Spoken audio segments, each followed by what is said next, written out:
I had a little 22 Derringer that a customer had given me at my mom's jewelry store years before. I pull up into his apartment complex. This is right there on Fremont Street, bad part of Vegas. And I get out, and then he meets me, and I go into center console and pull the Derringer out. And I dropped it. And he dropped so they could look down. That's what happened. I dropped it. I looked down. It landed on the hammer and discharged and shot me right in the eye while I was looking down like that. Bam! Hit my Oh my eye God. socket. Yeah, That's crazy. it sucked. I couldn't feel it because you go into shock. And I look up at him, and my ears are ringing. He's like, "Your eye." I didn't realize my eyeball's hanging out, like blown in half. And we get in the hospital, and I walk in under my own power, and I can't see my own eye. But people in the waiting room are tripping out because they're like, because my eyeball's hanging out. Now, all interviewers have their own style, and my style is to try to get to the point and to be intensely curious. And the key to interviewing is listening. Take a look behind the curtain with a real whistleblower and American patriot. Prepare to embrace the uncomfortable truth because this program has no time for comforting lies. Here is civil liberties enthusiast, Second Amendment defender, and recovering FBI agent Kyle Seraphin. Well, hello, my friends. Welcome to the Kyle Seraphin Show and the Sunday special that we like to do here on the weekends. Thanks for joining me. Today's is going to be intense and a bit long. We're going to be talking to Stewart Rhodes. He was the founder of the Oath Keepers, and he was convicted of seditious conspiracy, amongst other things. He's been let out, and he was paroled or commuted by Donald Trump. I think that pardon is in order. After listening to this conversation, you may believe the same thing. I want you guys to approach it with a fresh set of eyes and see what you think. It strikes me as one of the grave injustices that has happened in the last couple of years. Stewart's story is not over, and neither is ours. Before we get into that story, let's go ahead and say thanks to the folks over at Silent. They are a fantastic company that offers you an opportunity to secure your own data on your person. It's silent.com/KYLE. Between government and big tech and corporate America, criminals, spies, and other things, your privacy is constantly being compromised 24/7, and there is no other option. If you want to protect yourself, you have to take it into your own hands. That starts with Silent, spelled SLNT. Silent's Faraday products block all incoming and outgoing signals from your devices, whether they be tablets, whether they be phones. They're an invisible shield from the outside world. They have backpacks, they have phone sleeves, they even make pants with a patented signal blocking technology. It blocks wireless signals, giving you peace of mind that your data is not ending up in the wrong hands, seeping out there into the world, getting collected by those who would otherwise be interested. Just place your device inside, close it, and that's it. You're safeguarded from unauthorized access. You can go silent today at slnt.com/KYLE. Again, it's slnt.com/KYLE. You'll save 15% on qualifying orders. Get free shipping as well. Stay ahead of what's coming at you. Secure your privacy. Again, it's slnt.com/KYLE for 15% off free shipping on the qualified orders. Silent.com/Kyle. Really appreciate them sponsoring the program. Folks, let's get into this conversation.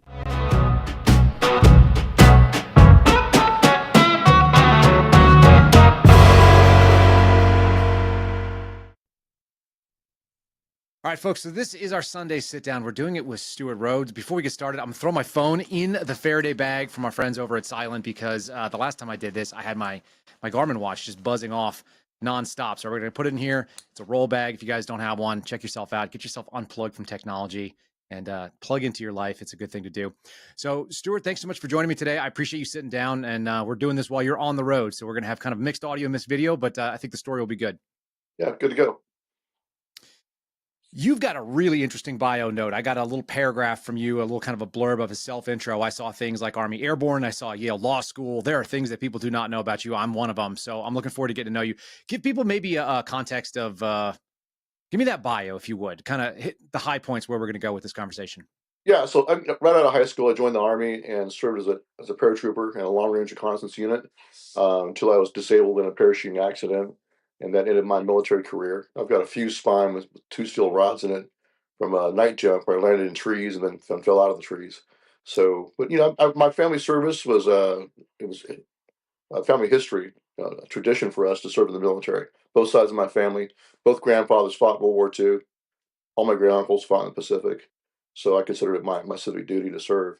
And of course, that set the tone for my life. That's where I first swore an oath to support and defend the Constitution. I took that oath seriously. I did then, and I do now.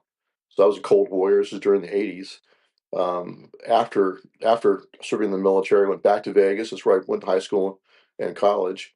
And I wanted to go to college, and the VA was willing to pay for voc rehab, but they said we're going to put you in, some kind of trade school, air conditioning school or something. I said I want to go to college, so they gave me an aptitude test. I scored really well on it, and I went to community college first.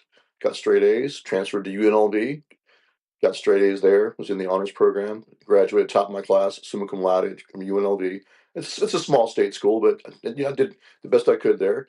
Then I decided I wanted to go to DC and get my DC experience, but I refused to work for anybody that I thought was an oath breaker. So I looked around and I could find one guy, that was Ron Paul, who was consistent on his defense of the Constitution and obedience to it. So I applied for a job with his office and got a job. Just a lowly legislative correspondent, answering the mail, And that was during the whole Clinton Monica Lewinsky fiasco. So lots of mail about cigars. So, but that was a good experience. 1 year doing that, and I saw enough of DC to know I wouldn't want nothing to do with it, frankly.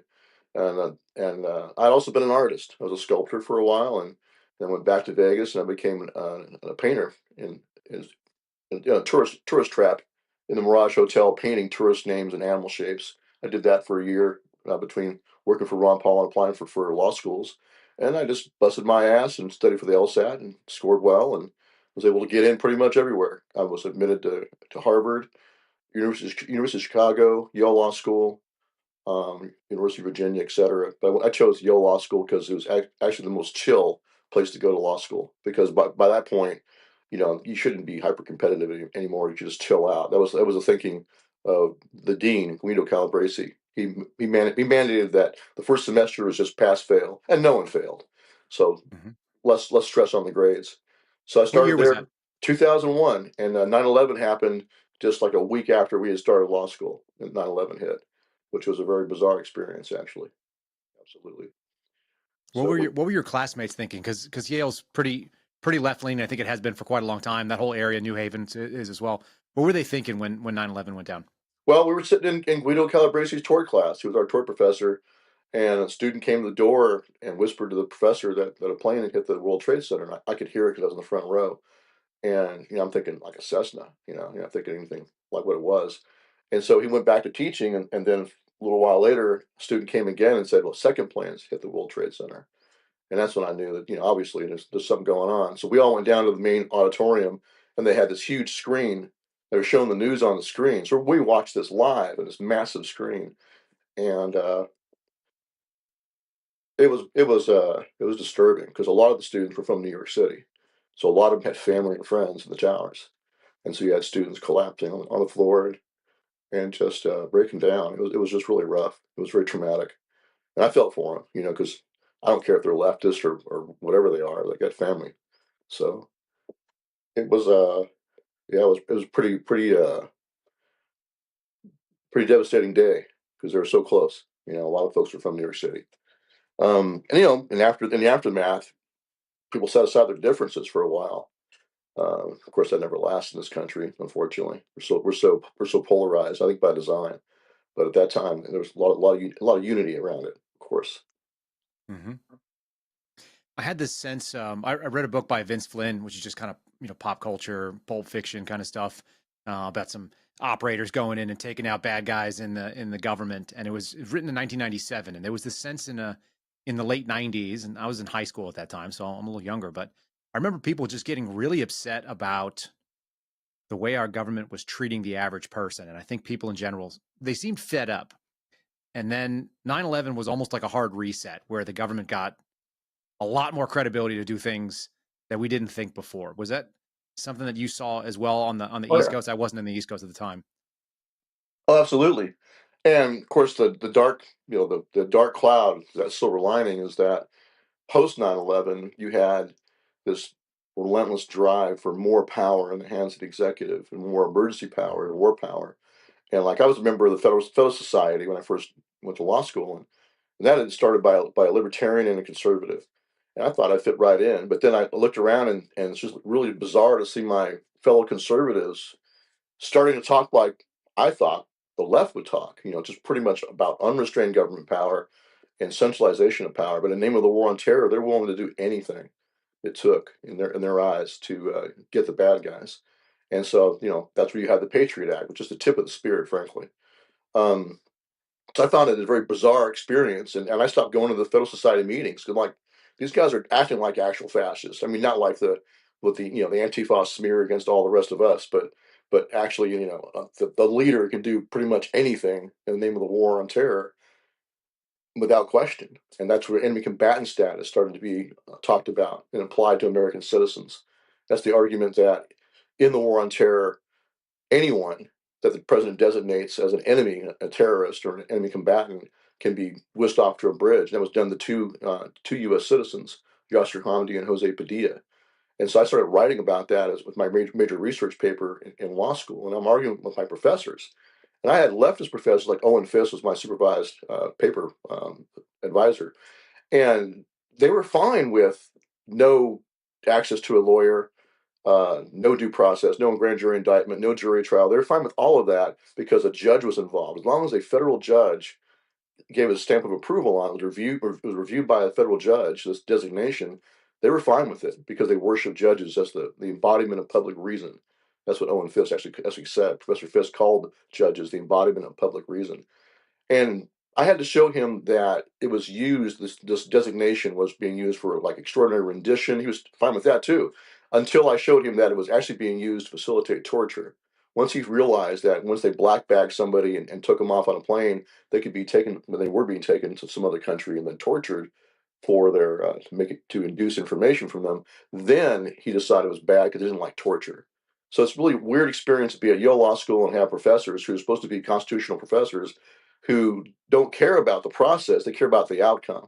So only when the outcome is shown to be bad, because they don't like torture, then they start worrying about the process. It was strange. Is that operational morality that they don't understand where the natural end result goes?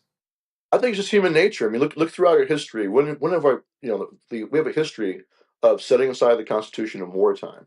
So one of the first examples was Lincoln during the Civil War. And a lot of folks know about the habeas suspension he did without congressional authorization, but that's really nothing because what he did after that is Congress did pass a habeas statute that said he can hold you for 30 days, but at the end of 30 days he must indict or release. So he was detaining people, but he went way beyond Congress's habeas statute and detained people for years in military brigs. I believe about 15,000. We're talking about Northerners, not Southerners who were part of the breakaway country. They were Northerners who were being accused of aiding the South. And so they were held in military brigs for about 15,000 of them, and 5,000 were tried by military tribunal. And so that's what was going on during the Civil War. People don't even know that. And so one of those guys was last name was Milligan, and he challenged that he was on death row. Actually, he'd been condemned to be killed, to be hung. But he was able to challenge it in the Supreme Court after the war had just ended. So 1866, his case went to the Supreme Court, and so the emergency was over. The court tends to just look at Korematsu in World War II, the detention of Japanese Americans, right? So during wartime, judges are people too, and people tend to just set aside the Constitution and do what's necessary to stop the threat. So we got lucky with Milligan because it was a decision made after the war ended. So the emergency's over, less of a drive to just do what's necessary. And now they're looking at it and going, what's the right way to go from here forward? So they put the genie back in the bottle. The Supreme Court said that was unconstitutional, that as an American citizen, he had a right to a jury trial, which makes sense because Article 3 of the Treason Clause is very clear that when a person is accused of being a traitor, making war against the United States or aiding its enemies, they have extra evidentiary obligations. They have to have two witnesses to the same overt act or confession in open court, which the founders put there because they'd experienced the Star Chamber in England. They knew about that history of abuse, tortured confessions, things like that. So the Supreme Court put the genie back in the bottle, and it wasn't until World War II with FDR that it was pulled back out in a case called Ex parte Quirin about two German American saboteurs who came ashore on a U-boat to go and commit sabotage. And they were caught by the FBI. And now that the argument was, well, they are the laws of war can be used against them because what they're accused of doing is violating the laws of war. So the Supreme Court there pulled the genie back out of the bottle and said, what matters is not whether or not you're a citizen. What matters is what you're accused of. If you're accused of violating the laws of war, then the laws of war will be the military tribunals can be applied to you, which is just crazy, crazy thinking. How do you know this person is actually an enemy combatant and under the laws of war if you haven't had a trial about that assertion? So that's what they reached back after 9/11. I believe it was John Yoo in the circles around President Bush. I blame him. He was a Yale Law School graduate. He was clerk for Scalia. They reached back and looked at Claren and said, okay, let's go ahead and grab that precedent. They've been laying there like a loaded gun, unused since World War II, bring it forward and say, yes, during a war on terror, the president has the authority to designate any person on the planet, including any American, an unlawful combatant in the war on terror. He determines whether or not you're an unlawful combatant, and once they make that determination, it turns out to be one of his flunkies in the executive branch, not necessarily him personally. But once that decision is made, you now are in that category, and pursuant to ex parte Queren, you're under the laws of war. So they're going to talk about whether or not you wear a uniform openly, right, with recognizable insignia from a distance, whether you have a chain of command over you that's responsible for your actions, whether you carry weapons openly or do you hide them.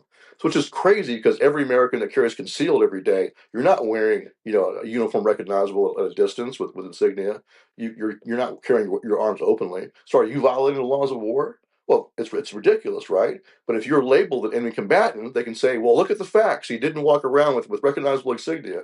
So you're not just a combatant, you're an unlawful combatant. And the argument goes that if you're an unlawful combatant, there's no protections for you, which means they can do what they want with you. Arbitrary, just summary execution or torture or whatever. That's where it leads, and that's what was done to people. There were two U.S. American citizens who were held in a military brig in South Carolina, Yasser Hamdi and Jose Padilla, both held in a brig for years without access to their attorneys. And finally, the court said, well, they have access. They do have a right to attorneys, at least for the basic challenge of their status. But that's still determined by a federal judge. And once the federal judge reviews it and decides that, yes, I believe there's like a minimal, I think it was lower than way below reasonable doubt, and even lower than preponderance of the evidence. I think it was simply if there's some evidence or some basis to make the finding, then the court will stamp it. There you go. So that was what was That's done. wild. Yeah, it's crazy. So I wrote about that, and that paper actually won Yale's top prize for a paper on the Bill of Rights. But that was back during a Republican administration. So the professors, the leftist professors, once I told them that this was being used to facilitate torture, then they're on my side. And so, all the students and professors liked me because I'm a libertarian and I wasn't going along with the Federal Society conservatives. So it's if it had been during the Obama administration, would have been a different world, I'm sure. But because it was during the Bush administration, a leftist professor and students were more open to seeing, okay, this is dangerous. We can't go down this road, despite their tendency to worship judges as being the embodiment of public reason. But they're willing to listen. But when the Democrats in power, they shut their minds off. It's kind of like, and both sides do it. So it's kind of like a football game with one half of the stadium with their faces painted red and one half with their faces painted blue. And if the red team has the ball, they can do no wrong, and they're yelling at the refs. They don't want the rule book followed. The rule book's the Constitution, and the people with their faces painted blue are the ones going to be pointing to the manual and saying, "Ref, they're violating the rules." When they get the ball, though, their team can do no wrong and don't get in their way, or you're a traitor. That's kind of how it is in this country. Whatever side it is that has the ball, has the executive branch, has the White House, they tend to um, feel like their guy can do no wrong, and they trust their man with the power, right? Everyone trusted George Bush because he's going after Islamic terrorists. And I was trying to warn conservatives. I'm like, look, man, you guys are building up this massive centralized power, DHS now, this massive new power structure, FISA court expansion, right? All the things that were done, all the FBI sneak and peek, writing their own search warrants, basically, right? National security letters. So all this stuff is stuff that the founders, like general writs of assistance warrants back in the day, were things our founding fathers didn't like under the king. That it's being resurrected now, but it's the name of the war on terror. Everyone's cool with it. But I said, look, it's going to be turned on you, and that's what happened. After Bush came Obama, and right away it was turned inward. Everything that was built up to go after Islamic terrorists was swung inward on the political right, and that's where we've been now ever since. It's like a weird toggle back and forth. During the Obama administration, I was labeled Quad S when I flew, SSSS. I couldn't even get a ticket. They couldn't check my bag without calling and getting permission, I guess, from TSA and DHS both. That the ticket agent couldn't do anything without permission. I was on the no fly without permission list. Harassed at every search at, of course, the initial search place, but then also search again at each gate. So I go to the gate and be searched again, like a 5-man team of TSA guys waiting with a special table. Just take your belt off, take your shoes off, everything all over again. Wipe your hands with paper to check for bomb residue. And then I'd land to go do another flight, and then I'd get hit again. And it got so bad that I was missing flights. I just stopped flying during the Obama years. And when Trump came in, I flew out to D.C. for his inauguration in 2017, January 20th. And I got it again on the way there, and I got it again on the way back. But about 2 weeks later, it disappeared. That's what happened. And Trump came in, and all of a sudden now, I guess I'm no longer a terrorist threat, and now I'm flying like a regular person again. And then it switched again when Biden came in, once again on the Quad S list, and it just got off the other day. I flew when I first got out of prison. I flew for the first time Quad S. 2 weeks later, it's gone. So we have this weird toggle back and forth. You're a terrorist. You're a threat to democracy, and then suddenly you're not. And you're back in normal land. That's where we are now. We're back in normal land. And you were seeing this as a possibility, and you were calling this out. You said while you're at Yale, so that's just at the Right. beginning of the GWAT. It's in the early 2000s, 2003, 2004 kind of thing. Is that Right. about right? Yeah, so I wrote the paper in 2004, or right before the Hamdi decision, right before I graduated, finished writing. Worked on it for like 2 years. But yeah, during the whole, right away, we saw, the Patriot Act was the first one. This massive wish list of expansion of power that had been waiting, that been, obviously had been written before. There's no way they could have wrote that fast. These were trial balloon bills that were sitting around waiting. So I saw that. And I saw the arguments that, this is the war on terror. So the president has absolute discretion, unitary executive. He has absolute discretion and power to wage war. And I was like, well, okay, what about the congressional declarations of war? I guess we've forgotten all about that. And the scope was, what Congress did is they issued their authorization for use of military force, which gave a very broad grant for the president to go after anyone that he determined was involved in 9/11. Well, they took that and used it not just about that question, whether you were involved in 9/11. They applied it, worldwide, because it's the war on terror. It's a war on a tactic. So it's not limited to a certain population like a declaration of war. Is we're declaring war on a country, right? A certain population on the planet. We're Hmm. selecting out and saying this country is now in the status of enemy. So someone from that country can be considered to be an enemy population. And like when we occupied Germany after World War II, or Japan, they were under martial law, right? They were occupied enemy population. But the war on terror idea that you can apply the laws of war and the whole war paradigm to the world, including to your own citizens, and that's the big wake up call. It's like they're claiming this authority over U.S. citizens. So U.S. citizens were held in military jurisdiction. U.S. citizens were renditioned to other countries. Some of them were American citizens, and then you had under Obama, you had U.S. citizens being hit with drone strikes. I think Al-Awlaki was one. I think his teenage son also was hit in Yemen with a drone strike.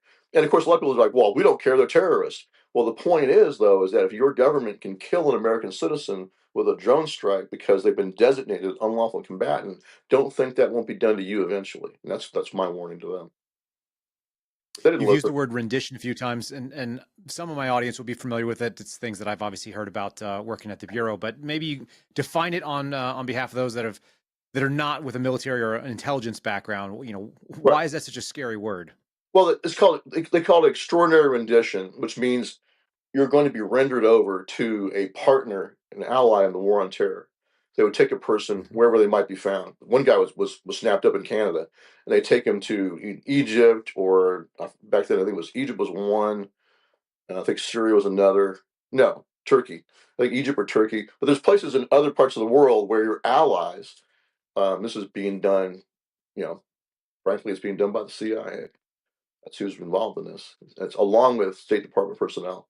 They whisk a guy off to a foreign country that will torture them, and that's done as a kind of a proxy for the United States. You're put into, you're taken to a place where no one knows you're there, no one cares about you, and they can do what they want to get the information out of you. Of course, they'll deny it. They'll say, "Well, we weren't really torturing him. We just waterboarded him." What do they call that? Enhanced interrogation. So they'll make euphemisms up Yes. to deny it's torture, but this is torture.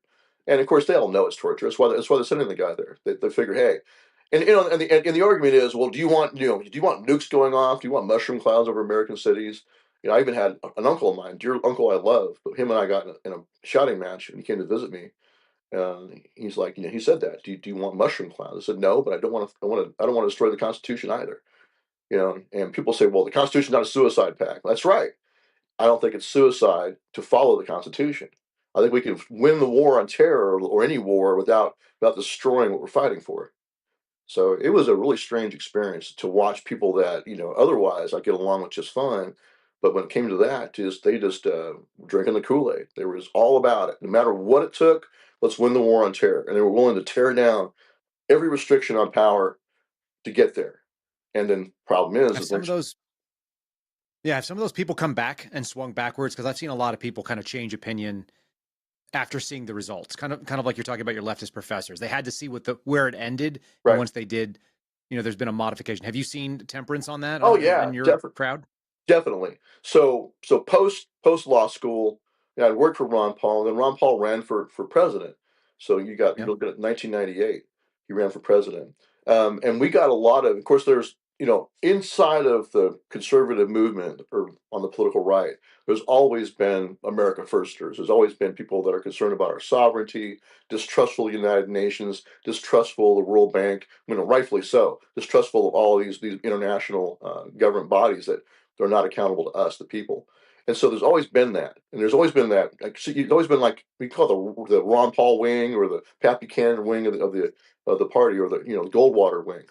There's different Yep. versions of it. I think there's always been that. And then with Ron Paul's campaign, we got a lot of walkaways. The first walkaways were Democrats back with Reagan's era, right? A lot of them walked away for Reagan. They came over, crossed over, and voted for Reagan. Then Ron Paul got a lot of that because he was a sincere anti-war candidate. Hillary Clinton, a lot of Democrats saw, as a warmongering neocon, basically. So they didn't like her, so they got disillusioned with their own party and came over to Ron Paul's campaign. We're seeing that now. We just had a lot of walkaways. Tulsi Gabbard, Robert Kennedy Jr. It's the newest version of the same phenomena. I think the difference, though, is that with Ron Paul, once his campaign ended, that was it. Everyone just kind of back into the woodwork and dissipated. But the same actually not everyone, but a lot of people that were in the Ron Paul movement. I was in Vegas, right? I first got released out of prison. I flew to Vegas and went to the Trump rally there. I saw a lot of my old friends from the Ron Paul days because we took over the Central Committee in Clark County. We took over basically the GOP infrastructure of Nevada, and that happened across the country. So it was an interesting trial for what happened with the MAGA movement. The MAGA movement, though, has more staying power, which I think is fantastic. But it's the same Yeah, it phenomenon. seems a lot more durable. Yes, it is. I think it is. Uh, and I wonder if it's because some of the hardship that people have undergone. You see this in the military; they stress you as a team, and that causes unit cohesion. And I wonder if some of the difficulties that people have sort of faced because of social outcast or family members that have pushed back against them, or even just having the entire mainstream media kind of align against what you think is totally common, rational. And I'm interested in your opinion too, but I've never considered to be look at Donald Trump and seen him as a conservative because I just don't think he is. I think he's kind of center right, but he's got a lot of sympathies of a guy who grew up in New York and has some of the same sort of attitudes that a lot of my family members who live on the East Coast have, which is Right. not conservative. Right. But that makes him more attractive, I think, for people that want to stay. And once they've been persecuted, and they say like, he's kind of reasonable. Yeah, I think it comes down to not so much left or right. It comes down to working class and the average person versus the elites. That's where it's breaking down now. That's to me that's the fight. And I even heard Clarence Thomas say that in a speech. I'm in solitary confinement in Alexandria Jail, but they gave us a little radio. I'm listening to the radio, and I catch this broadcast. I forgot where it was at, but he's in Texas somewhere giving a talk, and he's talking to the people are asking him questions, and they said, what, he basically said the struggle is between the elites and the people. That's what Clarence Thomas said, and I think he's right. You now have the international, you call them the international elites or whatever you want to call them, but they're self-appointed elites that look at you as cattle, and there's the rest of us that look at each other and go, "We're not cattle. We're not going to let you do that to us." That's the breakdown. And we can have disagreements. I'm sure there's plenty of things I could disagree with Tulsi Gabbard or Robert Kennedy Jr. on, maybe guns, maybe abortion, things like that. Mhm. But when it comes to that dichotomy of, okay, there is a super elite that has anointed themselves to be our rulers and decide our fate. They don't trust the people. They don't believe in rule by the people, of, by, and for the people. It's of, by, and for the elite. I think that's the breakdown. Isn't it funny that those people also crow incessantly about democracy, and they Right. have very little Correct. respect for the actual republic and the mechanism by which the republic is maintained? Absolutely. So whenever I hear them say, the MAGA movement is a threat to democracy, what I do in my head is I take the term democracy and I insert our power. So when they say that Donald Trump is the greatest threat to democracy, what they're really saying is Donald Trump and his supporters are the greatest threat to our power. If you do Mhm. that, everything they say makes total sense because it's true. We Yeah, are, they're not wrong. yeah, they're not. We call it majoritarianism here a lot on this podcast. We talk about the fact that it's basically 50% plus one, and that's what they're trying to do. So they just need consensus, and they're happy to tread on the minority, which is kind of interesting. Um, Well, I'm not sure after they don't even need that. They need the perception of majority. Like 2020, Sure. that was a stolen election. That was a blatantly unconstitutional and illegal election. I don't believe that Biden got 81 million votes. Somehow he got 15 million more votes than Obama ever got. Makes no freaking sense. So they wrap it up as being consensus, and they're the majority, whether they are or not. I think people are warming to that discussion because it was very controversial. Certainly, the most media outlets, even on the right, didn't want to touch that, Oh and I yeah. think people were it was appropriately skeptical of saying like, how did that happen then? Because you got to have evidence, you got to have mechanics. What led you Um, to that belief? Why did you walk to that and go, this was obviously stolen? What are the indicators because that were telling you that?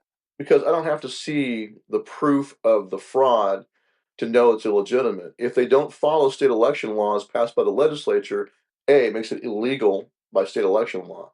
Stop right there. But now, when they do, eventually they did openly, they say, they change the rules for voting. That's what they mean is that's another euphemism. What they really mean is they violated the state law about elections. They violated Mhm. the laws on mail-in ballots. They violated the laws on signature requirements or date requirements. They violated the laws on chain of custody for the ballots. So all the laws that were meant to prevent fraud or make fraud easier to find were all violated, directly violated. So of course it's harder to show the evidence, but it's the violation of the law that makes it illegitimate. It's illegal. If it's an illegal election, do you really have to prove that also was fraudulent? It should be that's it. It's illegal. Now that making it illegal or violating state election law triggers the Article 2 of the Constitution because it says that the state legislatures shall determine the manner for selecting electors, period. Only the state legislatures is listed as having that authority.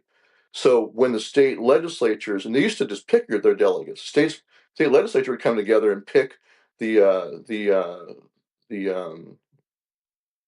The the electoral college. yeah, electoral college slate. Mhm. They picked the slate. So then later they changed that. So now they're going to have elections where they're going to have the people of the state pick the slate, but they're pursuant to the election laws established by the state legislature. So it's still the manner determined by the state legislature, right? So when that was violated, that violated Article 2. It made it unconstitutional. So these illegal state elections that were run contrary to state election laws triggered a violation of Article 2 because it wasn't done by the legislature. If the legislatures come together in a special session, even by video, and said, under this pandemic conditions, we got to come together and A, select our own slate of electors, or B, we're gonna amend state election laws to allow massive mail-in balloting and scrap the signature requirements and the date requirements or whatever they did, at least it would have been constitutional, and at least it would have been lawful. But because it did not do that, instead you had judges, most of them Democrat judges, in a lot of these swing states, determining they're going to rewrite the law themselves, or you had election officials just doing it, people that are part of the executive branch, or even local county officials. Because that's what happened, it made it illegal and unconstitutional. So stop right there. I see a parallel there from what you spoke about earlier. We're in a national emergency. We have a time of war, and therefore the Right. constitutional protections must be suspended. In this case, pandemic. There's a emergency illness, and Right. therefore we must move on. I want to give the audience just a Exactly. quick sidebar too. Um, the court case, which we've referenced here, and if I've got new listeners, they haven't heard this, but Chiafalo versus Washington actually clearly decided in 2020 that the plenary power of appointing electors still resides with the state legislatures. So it did not leave. It was Right. always there. They can delegate it to the people, and they say, well, we're going to assign it based on the popular vote in this place. That's a constitutional ability, but they didn't give up the authority No, to pull it back. they They can didn't always do it. give up the ability to alter it. So Right. that was that. That's settled. Well, we won't call it settled, but that's a Supreme Court case law that has been put out there, so people can go out and reference it. One of the things that was floated out for 2024 was, what if Republican states just said, yeah, we're done with doing a general election for the presidency. We just want to go back to appointing them ourselves, and we're just going to pick the slate of electors. That would have been constitutional. It would have caused some meltdowns, Right. but it would have been a legal process, and then we would have had probably a civil war or something crazy. Well, I think people would have lost their heads. Well, that's kind of where we were in 2020. Okay, so we were talking about the kind of the effect after 2020 and the kind of the way that it rattled across the country. You were talking about how you could see that it was unconstitutional just based on the way that people were playing shenanigans with the actual state laws, and that led you to a certain. Obviously, all this ended up with you in prison, which is the craziest piece of all of this stuff. Right. Well, it's not a natural trajectory. It was. No, it's not. Yeah, it was steered that way. Let's put it that way. So here's the problem. In 2020, in many ways, the mask came off of the deep state and the establishment, and also the left. I mean, not only did you have open insurrection by the left all throughout the country, but you also had, name it, like I said, name of COVID, they just pulled out all the stops to make sure that Donald Trump never got back in the White House. That's the whole point, I believe, of all of 2020. I believe that's the whole point of the pandemic. I believe that's the whole point of everything was done. I think that's the whole point of all the massive protests. Came out later that what happened after 2020 election is Texas sued Pennsylvania about this exact point that, hey, you're not following your state election laws, which triggers an Article 2 violation, which then makes it so that we are being disenfranchised. That was the argument in the Texas lawsuit. When one state sues another state, that's under the original jurisdiction of the Supreme Court. Supreme Court is the trial court. They don't have to go to some district court judge first, then some appellate court judges. It goes straight to the Supreme Court as the trial court. And that's what happened in Bush v. Gore, as the Supreme Court stepped in and heard this case about state election law and settled it. And out of that came Bush being declared the winner. In this case, the Supreme Court ducked the responsibility. And a whistleblower on the inside of the court, later, one of the employees said that what happened is that when they got together, Justice Roberts could be heard screaming at Alito and Thomas, because they're like, hey, we have no discretion not to take this case. It's under our original jurisdiction. We're the trial court. And Roberts said, if we do that, they'll burn our cities down. He's screaming at them. So that's their justification. And I believe that's accurate. I believe that the conservatives on the court, like all too often conservatives act, they were cowardly and they just let fear control them. And the left knows that. And that's why the left, they'll do direct pressure on on politicians and judges. And judges are people too. Just like a judge during World War II will rubber stamp the mass detention of American citizens of Japanese American descent or Japanese descent, they'll rubber stamp. In this case, they just rubber stamped us not stepping in and doing our job because they'll burn our cities down. So I think the massive uprising by the left all through 2020 was part of the setup for what happened in the election. I really do. It put pressure. It put pressure on politicians also to let's not rock the boat too much, or they'll burn our cities down. So maintain the status quo, or things will get way worse. Right. I think that's something that a lot of people can identify with. Will you walk through your logic? And I'm not saying I agree or don't agree. I want to hear the mechanics that you see of COVID lockdowns, some of the anarchy, the George Floyd stuff that we saw, the COVID election sort of movement, and then how that culminates in Joe Biden in office. If you want to lay it out, if that's something you can do. So, under the banner of COVID-19, we had a massive violation of the American way of life. It was just almost unprecedented. Not entirely. It's wartime. This is like an emergency, very much like a wartime emergency. And so you had state governors who were following guidelines established by the federal government. This is under the Trump administration. guidelines on essential and non-essential businesses. It's really a strange thing to have, labeled. To what are you essential or non-essential personnel, and is your business essential or non-essential? And then all these guidelines being put out by Fauci and it's Blix. I think her name was Blix. Mhm. These so-called experts was what was used to mandate, 6 feet spread and wearing of masks, all of which later would prove to have been, absolutely pointless. None of it did any help at all. And I knew it was nonsense because, you know, look, man, if you can smell your own fart through your mask or someone else's fart, the virus is going to get through. It's so small, it's ridiculous. You'd have to have, an actual respirator on, like a serious gas mask for it to ever be stopped. So you're not going to stop it. And other places like Sweden that didn't lock down were doing just fine. They relied on herd immunity. And I got COVID pretty early on, and I knew I had it because I lost my sense of taste and smell. There's some folks saying, well, it's not really real, it's just the flu. No, it really was something different than the flu. Never before in my life have I lost my ability to taste food or smell things. It's a really strange experience.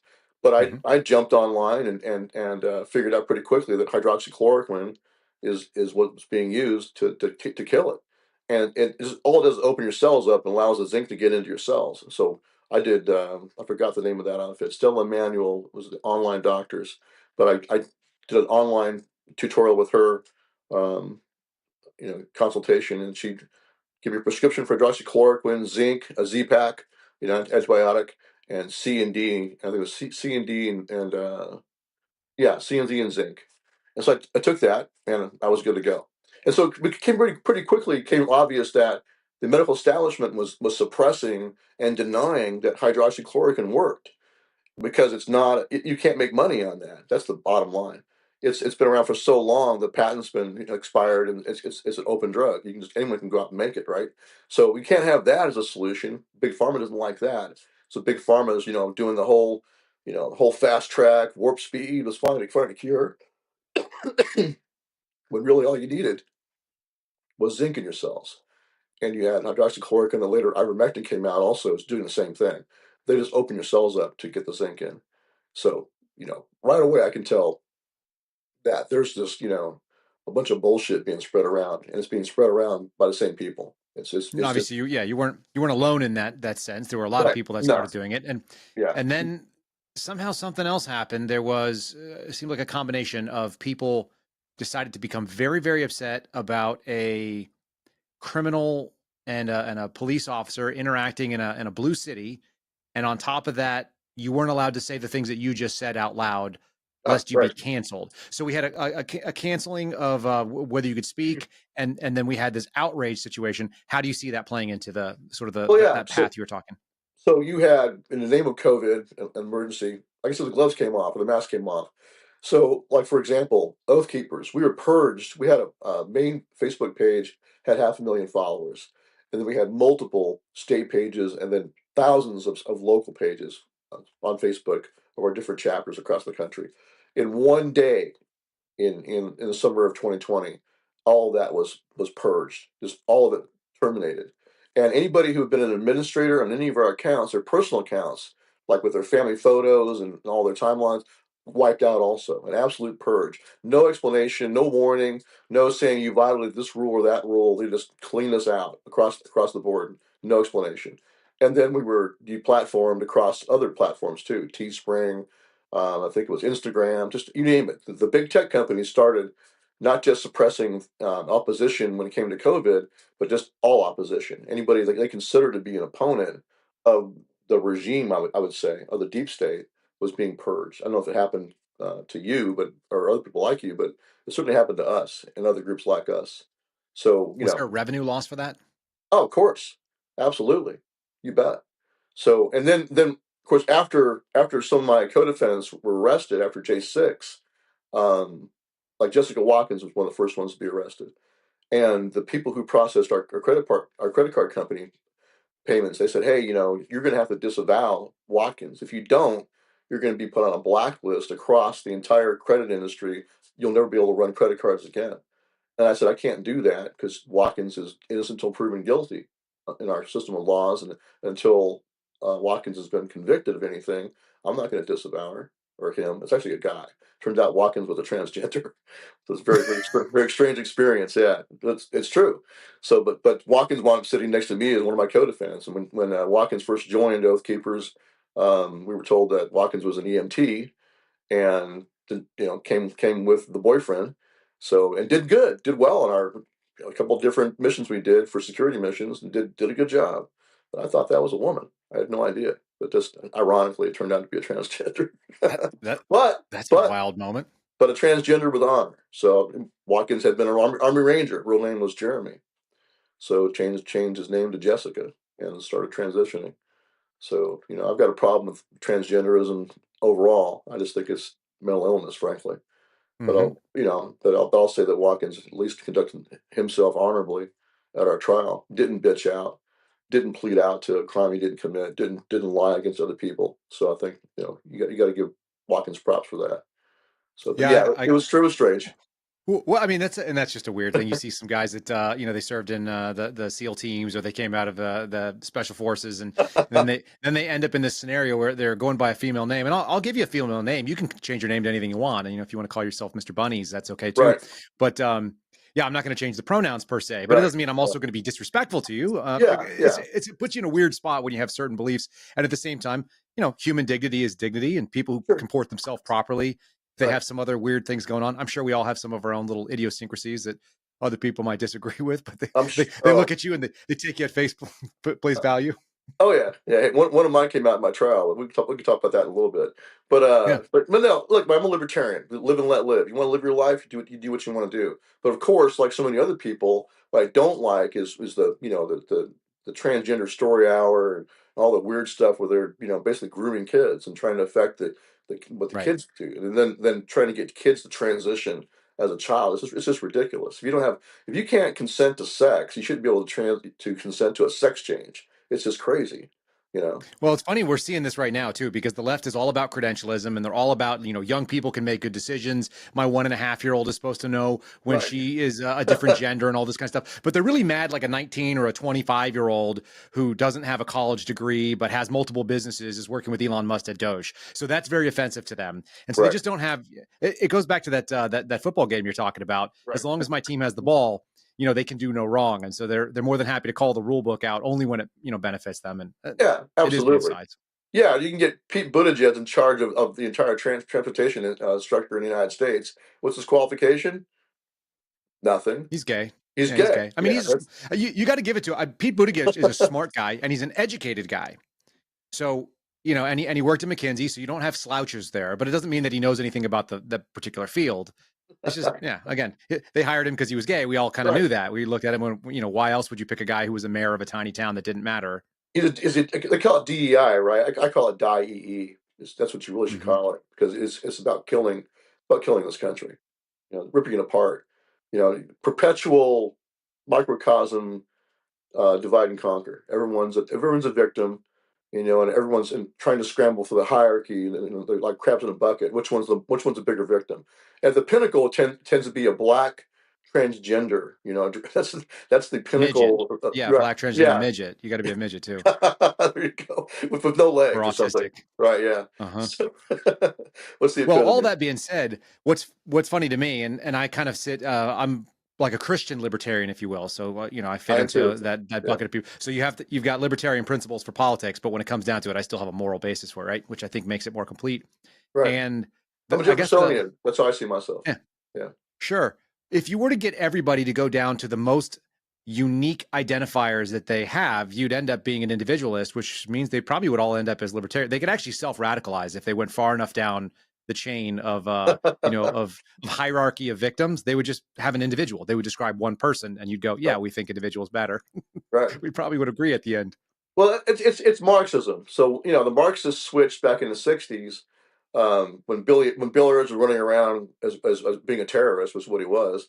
They had Hmm. a big fight among the Marxists in this country whether it should be class warfare, the haves versus the have-nots and divide by class, or it should be identity politics, divide by race. And the ones that wanted to divide by race won. That's who won Hmm. out.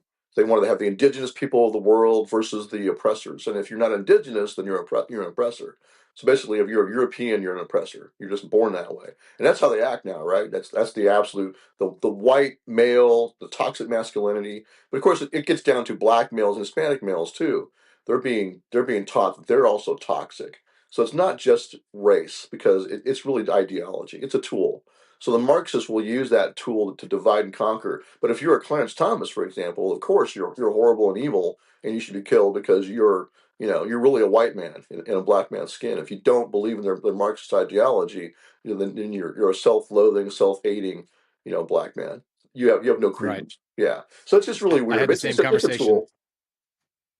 I had a discussion with a WAPO reporter, which is always an interesting thing to do. But our discussion was on any other timeline. Kash Patel is the most celebrated pick for FBI director because he's a brown man who's the child of immigrants who Right. was a criminal defense attorney as a federal public defender.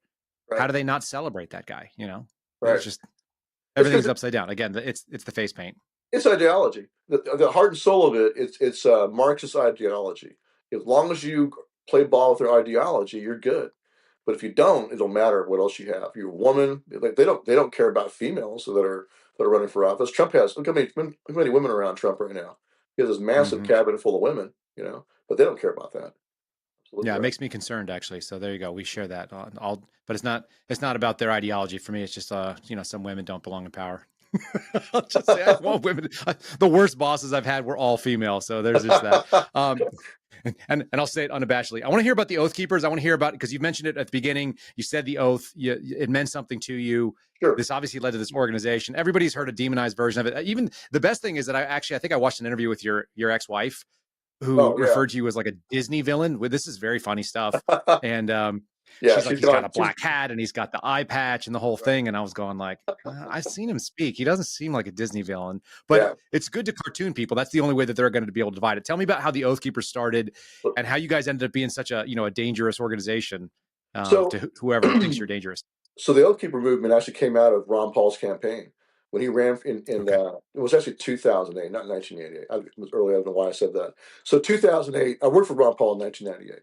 So 2008, he ran for president, and I was part of that in Nevada. Like I said, we took over the Clark County Central Committee. I was a delegate to the state convention. It was on the platform committee, and we swept the convention. We were going to win all the delegates to the national convention from Nevada. But then what happened is the Nevada chair jumped up and said, hit the gavel and said, "Oh, we're out of time. We can no longer use this hotel room in this 24-hour casino. We have to just terminate the meeting and reconvene at a later date." And we're like, "What are you talking about? We're in Reno, right?" So we go to the front desk and say, "Hey, can we just keep the room for a little while longer?" They said, "Sure." But by then, all the McCain people had left to deny us a quorum. So they saw that Ron Paul was going to win, and so they just ended the friggin' convention. And then they said, "We're going to reconvene later." They never did. What happened is party leadership just picked the delegates later, all McCain people. Mm-hmm. So they stole it from Ron Paul. And the same thing was done to Bernie Mm-hmm. Sanders and the Democratic Party. And I was a lawyer, so people were like, "Wait, anything we can do about this? Can we sue them?" I said, "No." I went did the legal research. No, the courts pretty much decided that political parties can do whatever they want internally, even if they violate their own rules. You can't take them to court over it. So you're done. That's it. So it was stolen Yeah, from there's Ron there's no Paul. contract, is what you're saying. There's no contractual obligation between party members and whatever they decide to They don't do. have to follow their own rules. They can do what they want. Yeah, you can't Sure. enforce even the party's own guidelines for how they run their conventions or anything or their caucuses, anything. Any of that can Yeah, be they're not can be legally violated. binding. Nope, not at all. So bottom line though is I realized that okay, we're in trouble. We're in trouble because it's going to be John McCain. And at the time, I didn't know whether it's going to be Hillary Clinton or Barack Obama. I looked at both of them and I said, okay, we're in trouble no matter what now. So I said, what can we do? So my fallback is I'm going to focus on the guys with the guns, on the ones who be given the orders to violate your rights. Look on military, law enforcement, and I've been a volunteer firefighter in Montana, so I added in firefighters and EMS too. And I'm glad I did. Look at COVID. You wound up with medical professionals, following what I would consider unconstitutional mandates that actually violated the Nuremberg Code. To Mm-hmm. be blunt with you, so we started Oath Keepers. A lot of the folks that were in the core of Oath Keepers were some of those walkaway Democrats. They were anti-war. pro-Constitution, pro-Bill of Rights. That's why they became Ron Paulers. And they didn't like the neoconservatives in the Republican Party. They didn't like that expansionist, very authoritarian mindset, the Cheneys of the world, for example. So they were all about it. So when Obama came in, that was our mission, was to remind the current serving. We call it reach, teach, and inspire, to reach out to all of those who have taken the oath, both current serving and retired, remind them of the oath they took, teach them more about the Constitution they swore an oath to defend, and then inspire them to keep that oath. And the flagship example we used, a big wake up call was Hurricane Katrina, where you had a massive hurricane, and in the aftermath, you had police officers being brought from all over the country and National Guard units to help. Then you had the mayor, the Democrat mayor and police chief of New Orleans, deciding that they're going to confiscate all the guns of everyone in the city. They said, no one's going to be allowed to be armed. Going to be armed. We'll take all the guns. And they started going door to door and disarming Americans who were just simply trying to protect themselves and their property from looters, because looters always take advantage after a hurricane. We take a little break here to say thanks to the folks at Silent for sponsoring the program. Again, big tech, government, corporate America. When I used to work in the FBI, there was a thing that we talked about called ubiquitous technical surveillance. They were constantly able to monitor RF frequencies that were coming off your person. Your phone emits several. If you carry any other devices, if you have a watch like an Apple Watch or a Garmin like I do, that's putting out a signal. If you're driving, you have signals that are coming out of your tires. Did you know this? Pretty much everything you do is emitting an RF signature. If you want to hide some of those, if you want to keep the ones that are your personal devices away from you, you want to secure them against EMPs and other things, you can go silent today. It's slnt.com/Kyle. That's the promo code. KYLE will save you 15%, plus you'll get free shipping on qualified orders. Again, it's silent.com/Kyle. Check them out. If you're in the market for a backpack, if you're interested in keeping your devices safe, it doesn't matter whether it's a laptop that you slide into a sleeve, whether it's a tablet. If you want to wear some of their RF blocking pants, that looks pretty cool too. We've got some stuff on the way right now in the mail. I'm looking forward to seeing it. I'm a gearhead. You guys know that I like it. I always test out my gear too. And if it doesn't meet muster, there's no way that we're going to bring them on as a sponsor. The stuff from Silent, we went through the phone in the Faraday bag, drove it up to Dallas and back, and did not have any leaks. It's a big deal to be able to have a commercially made product that functions the way they say. slnt.com/Kyle. We're going to get right back in where we started. And that is the Sunday Sit Down, our interview with Stewart Rhodes. I hope you guys enjoyed it. I hope you learned something that you didn't know, and I appreciate you joining us. If you want to find us during the week, it's very easy to do. It's 0930 Eastern Time. You can find us at rumble.com/Kyle Seraphin. Looking for spicy takes, you can find us over on X. It's at Kyle Seraphin. And of course, you can find the locals channel, which will give you this show a day early, KyleSeraphin.com.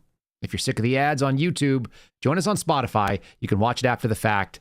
And that is over at KyleSeraphinShow.com. That's the cheat code. Otherwise, just follow us over on Spotify. Thanks so much for doing so. Folks, I hope you have a wonderful weekend or a great rest of your week. And I look forward to seeing you again very soon. God bless you.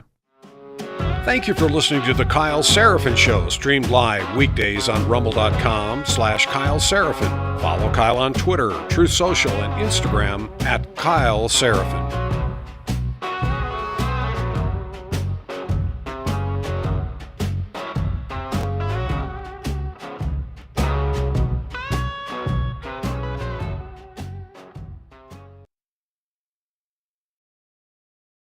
And disturbingly, you had police officers who were there to help following these unconstitutional orders. There was one video of a California Highway patrolman in a kitchen with an old lady, and she has a revolver in her hand, and the cylinder's open. It's obviously unloaded. There's no danger to anybody. And he tackles her in her kitchen. He like just body slams her to the floor and tackles her and disarms her because he's following orders. So that was disturbing and a big wake-up call. That was later ruled by a court to have been an unconstitutional and illegal order, but that didn't help the people on the ground at the time. And so, I looked at that and said, okay. And of course, my backdrop with the enemy combatant stuff was always in the back of my mind too, is that given the right emergency, you could wind up with Americans being swept up as enemy combatants and interned. Even just ones or twos, threes or fours or fives, but possibly looking back at our history, look at Japanese internment. So I worried about that kind of stuff, and that's why I started the organization. I saw, okay, in the military, we're taught laws of war.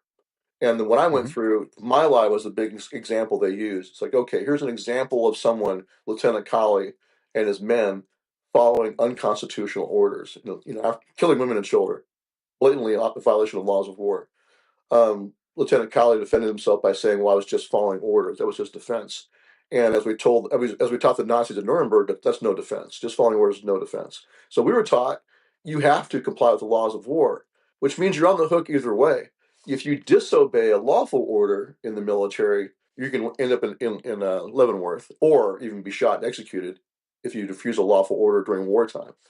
But if you follow an unlawful order, you could like Calley did, Lieutenant Calley, you can also wind up at Leavenworth. So you're on the hook either way.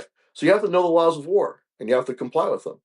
And so you're gonna have to make that. Of course, the default usually is follow orders, right?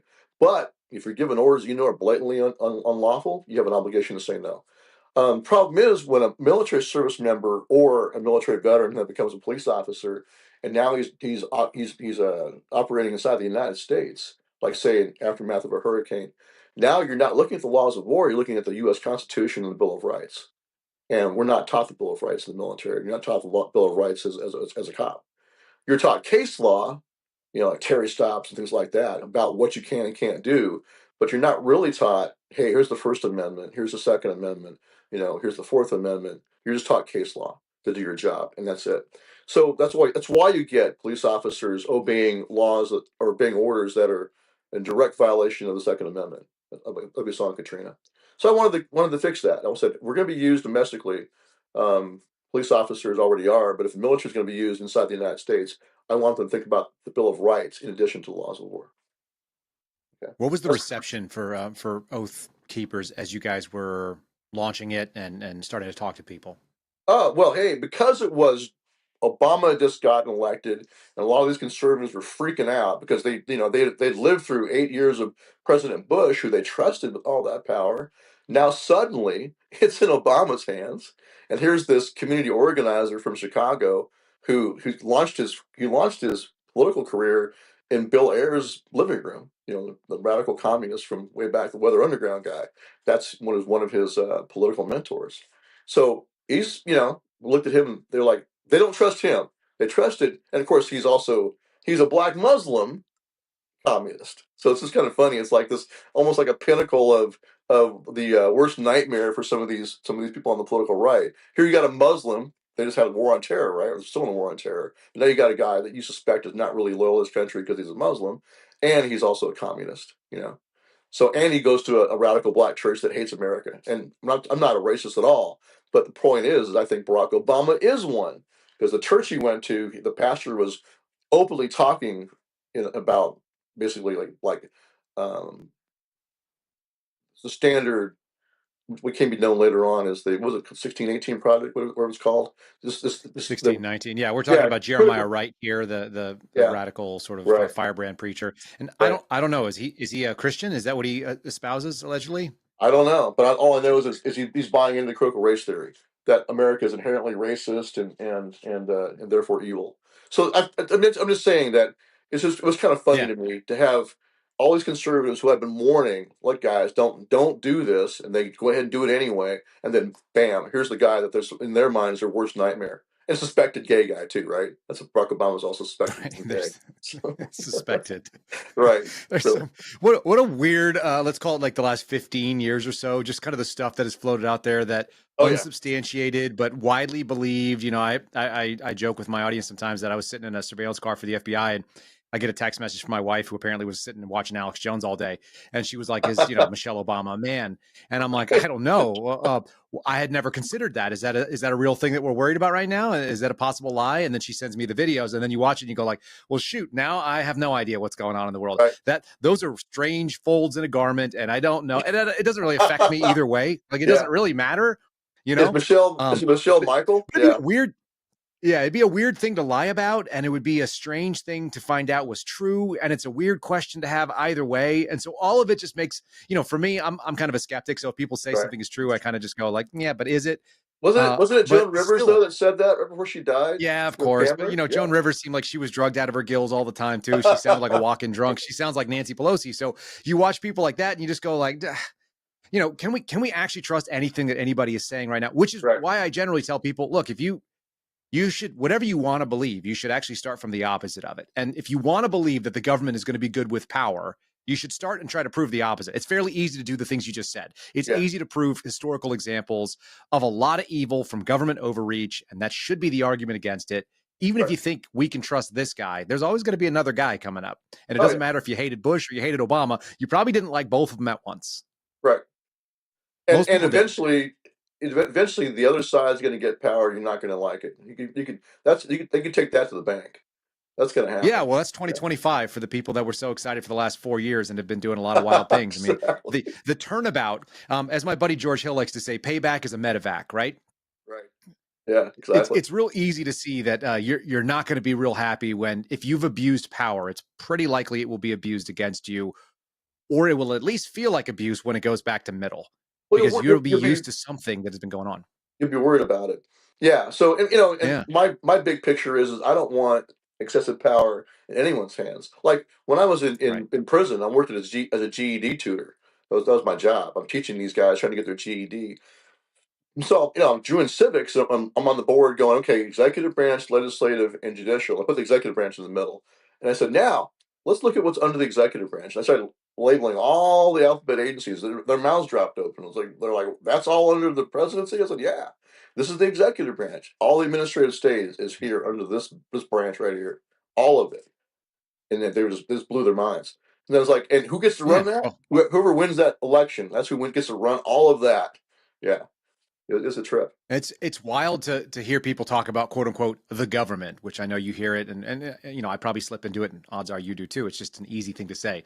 The government means the executive branch about 98% of the time. Right. It's But almost the entirety of it.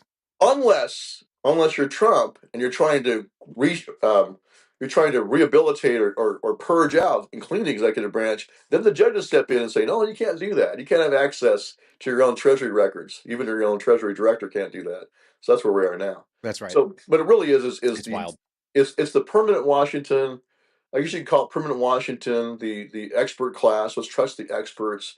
And all you little people, leave us alone. We know how to run this stuff. This is too complex for you to worry about. Don't worry your little heads about it. And that's also Congress. Congress just rubber stamps whatever the executive branch wants to do. All these bureaucracies, all these agencies, they're given carte blanche and full discretion, right? Under Chevron, they were given wide discretion for many decades as to whatever they really wanted to. And anybody that tries to trim that back is a threat to that permanent establishment. You can call it, Mm-hmm. it's just turf war too in some ways, right? These are their own little fiefdoms they want to protect, but there's also these are career bureaucrats. They're career people. They don't want anybody messing with their career. Let's dig into the Oath Keeper transition, because at some point, you said you had walkaways, you had people that were ideologically sort of sympathetic to Right. libertarian ideas, and Right. lowercase L. Yeah. We just want freedoms and individual. That Yep. seems pretty okay. That's the core of it. That's the core I of Oath don't know Keepers. this, so I don't know that I ever went through with it, but I think I did. I thought I filled out. Maybe you guys have a record of my name on a website. I got out of the military in 2012. And I'm fairly confident I signed up and put my name on a list and sent an email off. So maybe I'm on a list somewhere. Yeah. Because it's a very sensible thing. You say, look, the oath doesn't ever expire, right? Right. Right. A lot of people have said that doesn't expire until you do, that kind of thing. And Yeah. it's catchy and it's maybe a cliche, but some of us actually believe that sort of thing. It's true. Call us old fashioned. Right. So you went from being a group of people that a regular person who wasn't very political in 2012, like I was, who said, yeah, like, I believe my oath matters and it will continue to matter. And I'm going to do whatever I do in my life with that in mind. And then at some point, you guys were PNG'd to the establishment and were being paraded around as though you were some sort of, anti-governmental militia. I'll start from and the I outset. want to know how that transition happened. Let's start at the outset. Out of the gate. It did. Yeah, oh yeah, because I issued a declaration of 10 orders that we will not obey. And all they really were is a reflection of the Bill of Rights, but adding in our experience of the 20th century, the mass internment of Japanese Americans, the surveillance state spying on Americans. We added in things like that. And I wrote it. So, but guys signed on to it. All the guys that were the founding members said, yeah, we agree with that. So we issued a declaration of 10 orders. It made a big splash. You know, of course, the left, because now it's Obama in office, they're like, well, this is ridiculous. You know, police officers and military members don't have discretion to just say no to the president or no to their bosses. You know, it's really weird to listen to them. It's like, yes, we don't want police officers making those decisions on their own. So their bottom line was as well, until a judge says you can't do it, the default is do whatever you're told by your bosses, unless and until a judge says no. And that's the default. Kind of like how Congress will just write whatever they think is good for law, unless a judge says no. They don't want to think about the Constitution. Don't bother them with those obligations to think about whether what they're about to do is legal or not legal under the Constitution. They just do what they think is best, and that's the default for when your man's in power. You want everyone to obey his commands all the way down the chain of command. Don't question him. If you question him, then you must be a racist. That's what they said about us. It's like, okay, so in the wake of the first black president, there's a sudden resurgence in militias and other right-wing extremist groups. And that's what they said, implying that we're doing this because he's black. That's how it came out of the gate. And yes, anti-government. Were you? No, of course not. Oh, as far as what, anti-government or anti-black? No. Anti-black. I'll just ask the question because no, not at all. It's ridiculous. It's funny because how about anti-government? Are you generally anti-government? No, I'm a pro-constitutional government.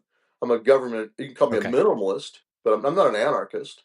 But they call me what do libertarians call that? Minarchist, right?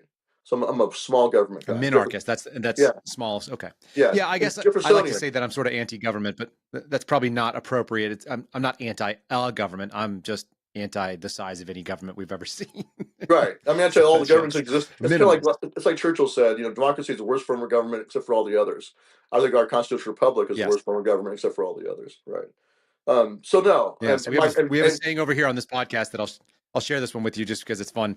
Government is the worst way of solving any problem, even when it's the only way of solving the problem. Right. Yeah. Well, it's not always the only way. That's the take that I run with. Yeah, because like when we got into disaster relief, is most of what we did. In fact, all of what we did had nothing to do with government. It's just people helping people. But on the racial thing, so my family background, my mother she grew up picking grapes, and she's a migrant farm worker. Her family is all they've traveled from one crop to another, all up and down the San Joaquin Valley in California. So Mexican Americans. She's half white, but her father died in World War II. She never knew him. So it's disturbing, frankly, to me, to have anyone suggest that I'm a racist. It's ridiculous. Because I'm a quarter Mexican. My mom was half, but she grew up in that culture. But a lot of her mother then later married a Filipino. So the only man I ever saw as my grandpa from that side of the family was a Filipino. And a lot of my aunts also married, because they all worked together in the fields, Mexicans and Filipinos. So a lot of my in-laws, a lot of my relatives are not in-laws, relatives. A lot of my relatives are half Mexican, half Filipino. So this is my family. I'm like one of the whitest people in the family. The rest of them are really dark brown, either because they're Mexican or because they're Filipino or a mix of Filipino and Mexican. That's my family reunion photo. Right. It's a bunch of brown people than me, So it's just kind of weird to have anyone try to insinuate that this guy must be a white supremacist. I'm the worst white supremacist in world history, apparently. Yeah, these things always fall apart with minimal scrutiny, it seems like. No, well, it's a label. It's just the same thing they did to the entire MAGA movement. What was done to me when I started Oath Keepers is what was done later to all of us. You're all fascists, you're all Nazis, you're all racist, you're all anti-democratic, etc. Right? So that's the label that's all they got. The left uses that label to try to suppress people. So we shouldn't buy into it and divide and conquer ourselves using their labels. We shouldn't buy into the pejoratives. So, but no, we're constitutionalists. Yeah, it delegitimizes your. It's what is that? What are they even arguing to in that case? They're just delegitimizing that you should be tolerated and even considered, I guess. They want you all should sit down and shut up. That's the first step. It's basically CCP style social credit score shaming, and what do they call it in the communist countries? Well, they'll have like these public. It's like a struggle session. Yeah. You're condemned and criticized. That you're criticized about everything you do. So that's what they do to all of us. But they want us to do it to each other, and we do. People on the political right a lot of times are like, "Well, I'm not going to hang out with those guys. They're too extreme. They're an extremist group." And then Southern Poverty Law Center. This is the one that jumped out of the gate at us. They were sending at that time, I don't know if they still do, they're sending all their little, newsletters and bulletins to law enforcement across the country of all these radical, racist groups. And the KKK and neo-Nazis and skinheads, legitimate racists, but then they also throw in people like us, anybody that's on the political right, anti-abortion, pro-gun. If you talk too much like a founding father, they're going to label you an extremist. That's where I fall in. All I did is talk about When did the you fall founders into the yeah, when did you fall into the SPLC's list? Do you know? out of the gate. Right away. Right out of the gate. Because the first thing we did is I launched the blog on friggin' Blogspot in March, but in April there was an event being held at Lexington Green in Massachusetts, like where the first shots were fired in the Revolutionary War, and it Mhm. was being put on by a group called the Committees of Safety, which were trying to bring back, eventually trying to revitalize the militia system. Is Edward Vieira is a scholar on the history of the militias, a Harvard-educated lawyer, but he wanted to, revitalize the militia system in this country, trying to get state legislatures to actually pass updated current militia statutes. So it's not just the National Guard, but all Americans in that state who would train on weekends, like the National Guard writ large. So National Guard you can call a select militia, or actually he calls it bastardization of a militia system because neither fish nor fowl. It's not really fully state or federal. So Edward Vieira, I really respect Mhm. him. He's a pretty good scholar on this history. But the problem is your modern politicians and your state legislatures don't give a rat's ass about revitalizing the militia of the people. But by statute, every single American from 17 to 45 male is in the unorganized militia, which is kind of an oxymoron. The organized militia is the National Guard. The unorganized militia, pursuant to federal statute, is everybody else. We're all in the unorganized militia. So the movement that Vieira was advocating is that, okay, that's federal law, screwed it all up. It's ridiculous to call you an unorganized militia. What is that? So you should be organized in your states pursuant to state statute. You should be drilling and training with the men of your county and county units that are also now could be called up by the state governor, right, at any time, or can be called up by the President of the United States pursuant to the Constitution to repel invasions, execute the laws of the Union, and suppress insurrections. Those are three purposes of the militia listed in Article 1, where Congress has the authority to provide for the calling forth of the militia. And they did. That's the Insurrection Act tried to get President Trump to use, actually, in 2020.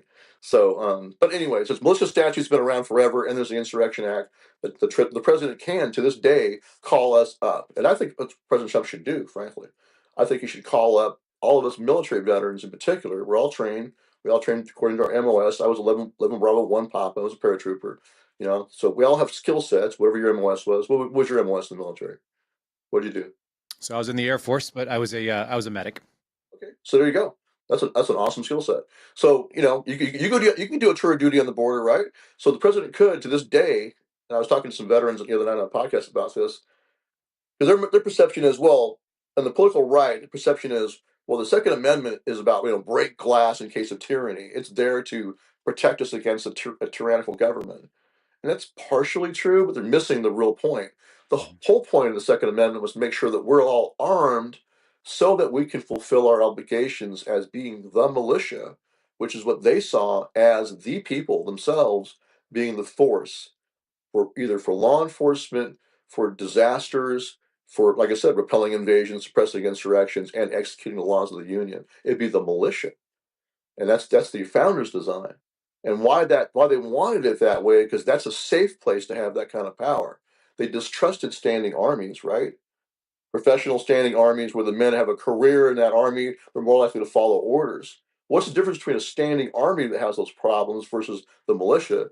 And now look at the FBI or DHS or DEA or any of these alphabet agencies, or even your local sheriff department, like a career cop, has to worry about, hey, do I refuse these orders and lose my house and my kids are now homeless, or do I do what I'm being told because my job's on the line? And the default human nature thing to do is to preserve your job. So the founders' insight that the Yep. best place to trust that kind of power is not in the hands of a professional who's worried about losing his job. The best place is in the hands of the people themselves. It's very difficult to get you to oppress yourself.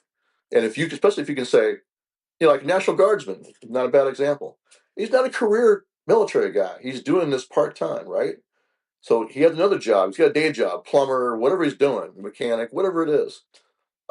If he were to be purged out of the National Guard for refusing what he considered an unlawful order, it's not the end of his life. He's not going to lose his house. His kids aren't going to be homeless.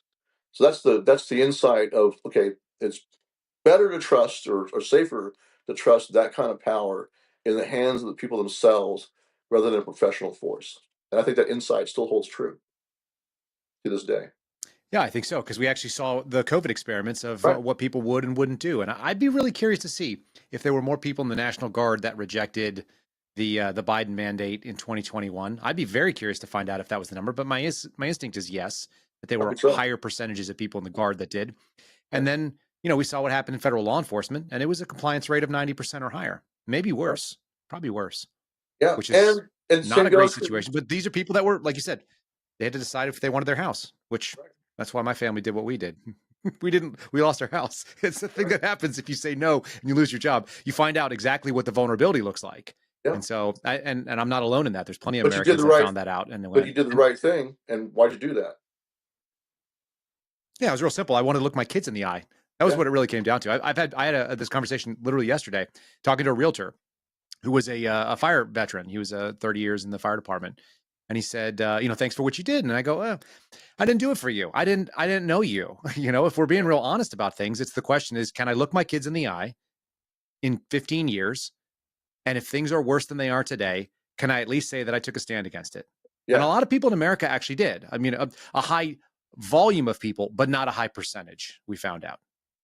Right. And that's where the danger came in. And I think you're right. I think separating those powers from the people who are, their livelihood was based on it. And they made a different decision, which was that my kids have to eat. I got to be able to tell them that I fed them and that I did the right thing. And right. I don't know that they're wrong. I'm not here to judge anybody about it. But well, they are wrong. obviously, They are wrong because they took an oath. That's the problem. They took an oath, same way you did and I did. It's like there's, I swear to defend the Constitution against all enemies, foreign and domestic. That means you have to say no when you're given an unlawful order. You have to say no. this will be an interesting experiment because I'm very curious on your take on this. You said nobody can oppress themselves, or they're not likely to oppress themselves. I tend to agree with that. Although I saw a lot of people oppress themselves.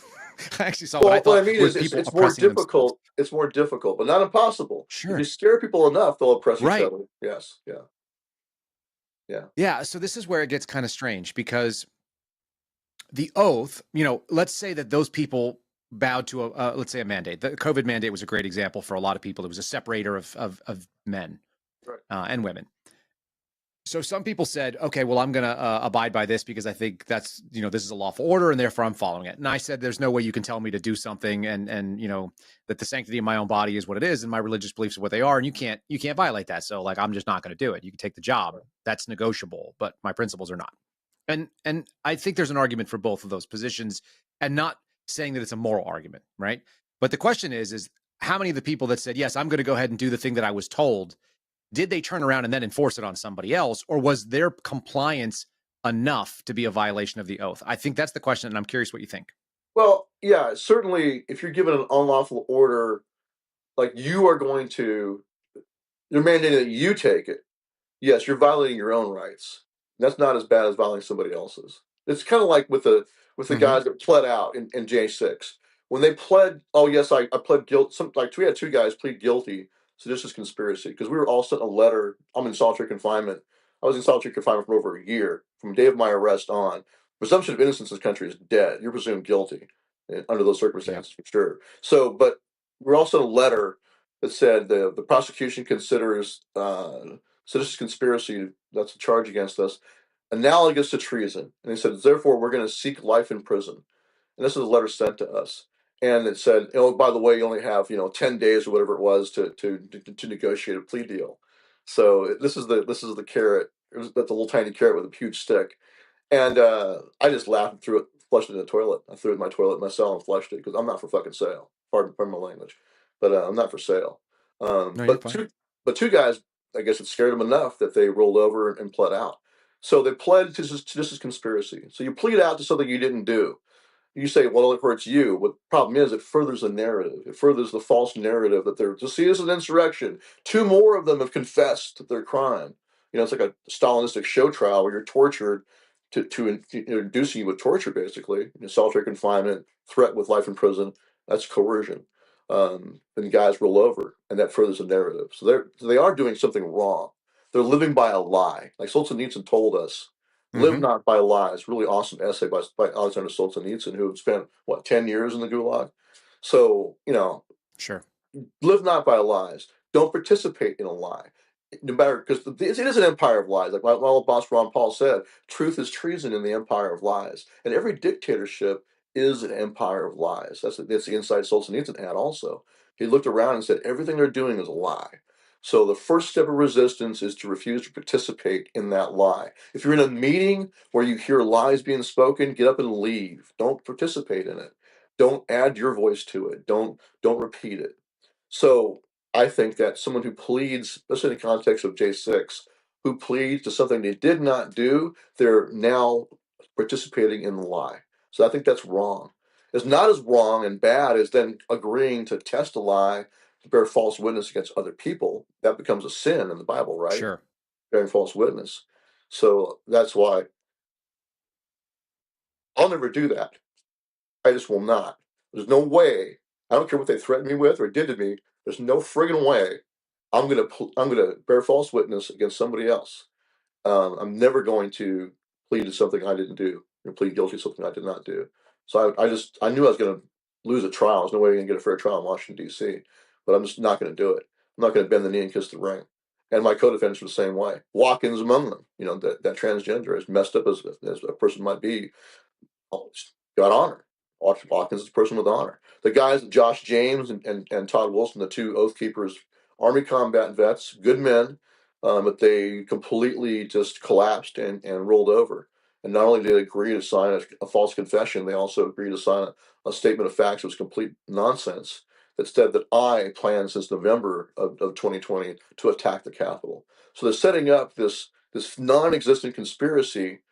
One way to look at J6 as a massive conspiracy, a false conspiracy case, with Trump as the kingpin, with Oath Keepers and Proud Boys as the lieutenants, because only Oath Keepers and Proud Boys were charged with seditious conspiracy. So the whole narrative from the start, false narrative, was that Trump used these two dangerous, radical, extremist groups to spearhead the attack, and then everybody else in J6 are the foot soldiers. There's one huge conspiracy case to get Trump. That's all it ever was from the get-go. So that's the reality. So yeah. Do you think they could have sold that? Could they have sold that narrative anywhere else outside of Washington, D.C., do you think? Any blue city, yeah. I mean, you live in this country is like toggle. Okay, fair. Yeah, you go into a blue district like in Austin, Texas, where you had, I believe it was a current serving Army soldier who was driving an Uber car. I can't remember his name, but Yep. he killed a Black Lives Matter protester who had an AK-47. The Black Lives Matter guy was a white guy, but she points his AK at the Uber driver, and the Uber driver does the appropriate thing and pulls his pistol and shoots him, because you can't wait for the guy to fire on you. He's pointing an AK at you. You have to presume you're about to die. You got to do what you got to do, right? So he fires back and kills him. That's lawful self-defense. He was found guilty of murder. So the governor of Texas had to step in and pardon him. But in a blue area, he's not going to get a fair trial. I wonder if there's I wonder how that would have gone. So I live outside of Austin now, and Austin is not a place I want to hang out in, and I certainly don't want to live there. Well, I certainly don't want to have to go shoot somebody down there. I mean, I took my first CHL class out of the military there with a guy named Michael Cargill, and Michael Cargill is the guy that got the bump stock ban overturned. And as far as I can tell, Mike's he's an Army vet, and he's a reasonable dude, and I don't think he has any use for bump stocks. But he also saw infringement as being infringement and being a problem. Yeah. Right. So it's like, I'll defend your right to have a bump stock. And people go, do you want one? I go, no, I think they're a novelty. But I'd have one now just to say F you, because you can't tell me I can't. Right. That exactly. sort of thing. Yeah. But I wonder if they could sell the conspiracy angle, because that's a big heap and pile of garbage to be able to buy that Donald Trump, and look, I say this as someone who was in the FBI, who was in DC working in the Washington field office around people that bought into this crap. And I couldn't understand it at the time. It's like, how are you going to say that he conspired with a bunch of guys from all over the country that came in, that were military veterans, that were street brawlers, that were fighting guys in Portland and punching dudes in Seattle and going to Minneapolis and having a preacher. Yeah. But how would you get those guys and then get a bunch of guys that are former cops and current cops and EMTs and firefighters and military veterans? How would you get all those dudes together, plan to take over the United States Capitol, and fail so terrifically Right. and do it unarmed? It's an insult to our Look, competency. like Yeah. I could yeah, it's an insult to anybody. Look, I imagine you could too, but I could pick up the phone right now and get a dozen of my friends with some capabilities, and we could probably take over the United States Capitol without a lot of work. I've got the weapon systems, I got the night vision, I got the thermal, I got the Overwatch, and if we were really dedicated to it, now would we probably die trying or die at the end of it? Yeah, probably so. But as a thought experiment, it wouldn't be very much for a dozen or 2 dozen guys to be able to get together and make that happen. Exactly right. In fact, so we were there. I'm just a regular guy who's got. Yeah. We were there at J6 to do security. That's why we were there. Because we had done security, in fact, 9 prior times in Washington, D.C. Starting with Trump's inauguration, we had volunteer security teams on the ground January 20th, 2017, because we saw Antifa planning, and that's what they did. They used force to try to block the access to the inauguration. And we went down there with a few small. We didn't have very many guys, like a dozen guys, like 2 6-man teams, and we were escorting like anybody looked vulnerable, families, elderly veterans. That's what they target. That's what Antifa targets. So we started right there as inauguration because we saw what they were doing. That's the very first day that it was a really weird switch because we're walking through the streets and we see Antifa. They see us. They didn't try to never in our existence has Antifa ever closed on us. Not one time all through the whole Trump administration. Two times in Berkeley, downtown Berkeley, we're protecting a park with people speaking. On the outside of the park, it's chaos in the streets. Proud Boys and other groups fighting with Antifa, but in the park, serene. And because we have armed cops, that's the main big difference. Is that Oath Keepers, because we have a lot of police officers, our cops can carry with LEOSA credentials across the country. And like, for example, in Berkeley, when I first went there, this is March of 2017, we had watched online a live stream of the first rally that was held in the Berkeley Park in Martin Luther King Park, where the cops had stood back and Antifa attacked people. The cops did nothing. They had stand-down orders, apparently. And we said, that's not right. We're not going to let that happen again. So we went in there the next time, later in March, and we went in, and I had 2 retired police officers. I always put police officers in charge because I wanted them to be able to lay us on with the local PD, which works really great. So we all went together and talked to them, and the cops said, hey, got bad news.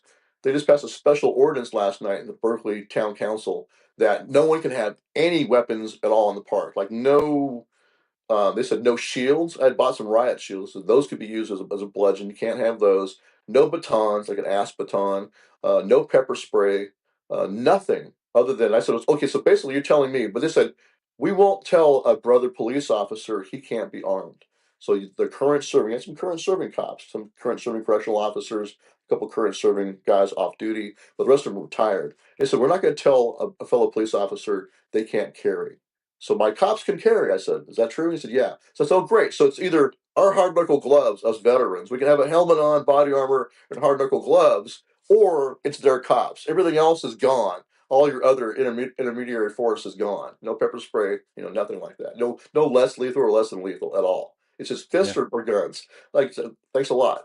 So next morning, Antifa had put out, they're planned on getting there early and occupying the space because the people organizing this rally did not even apply for a permit. So that Antifa's going to take over the space. So I said, okay. So we got there at 5 a.m. We just did it infantry style. When Antifa showed up, like 3 hours later, we're already there. So but they come rushing in the park, and of course Antifa doesn't obey any rules. They have chains, they got clubs, they got huge staffs and shields and all kinds of crap. They come charging into the park, and we lined up to face them, and then they came rushing towards us, and about 15 yards away they just stopped cold and just don't close. That's the story.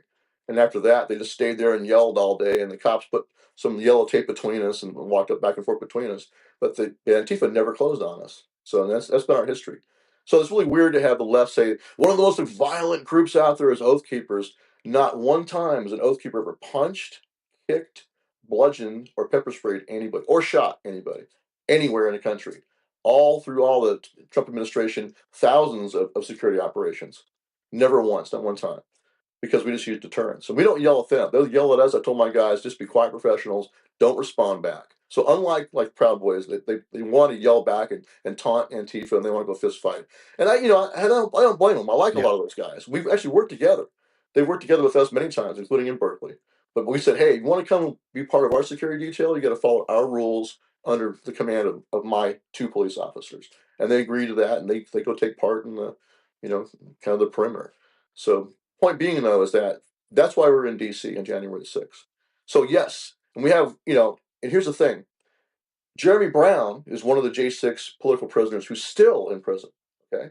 And this is a decorated Special Forces veteran. I mean, he's multiple combat tours, a very serious professional. He was escorting a little old lady back to her hotel room at the time when the other Oath Keepers went in the Capitol. If I was actually planning that, and the guy leading leading the security team that did go inside was Kelly Meggs, really awesome guy, but he's a car salesman from Florida.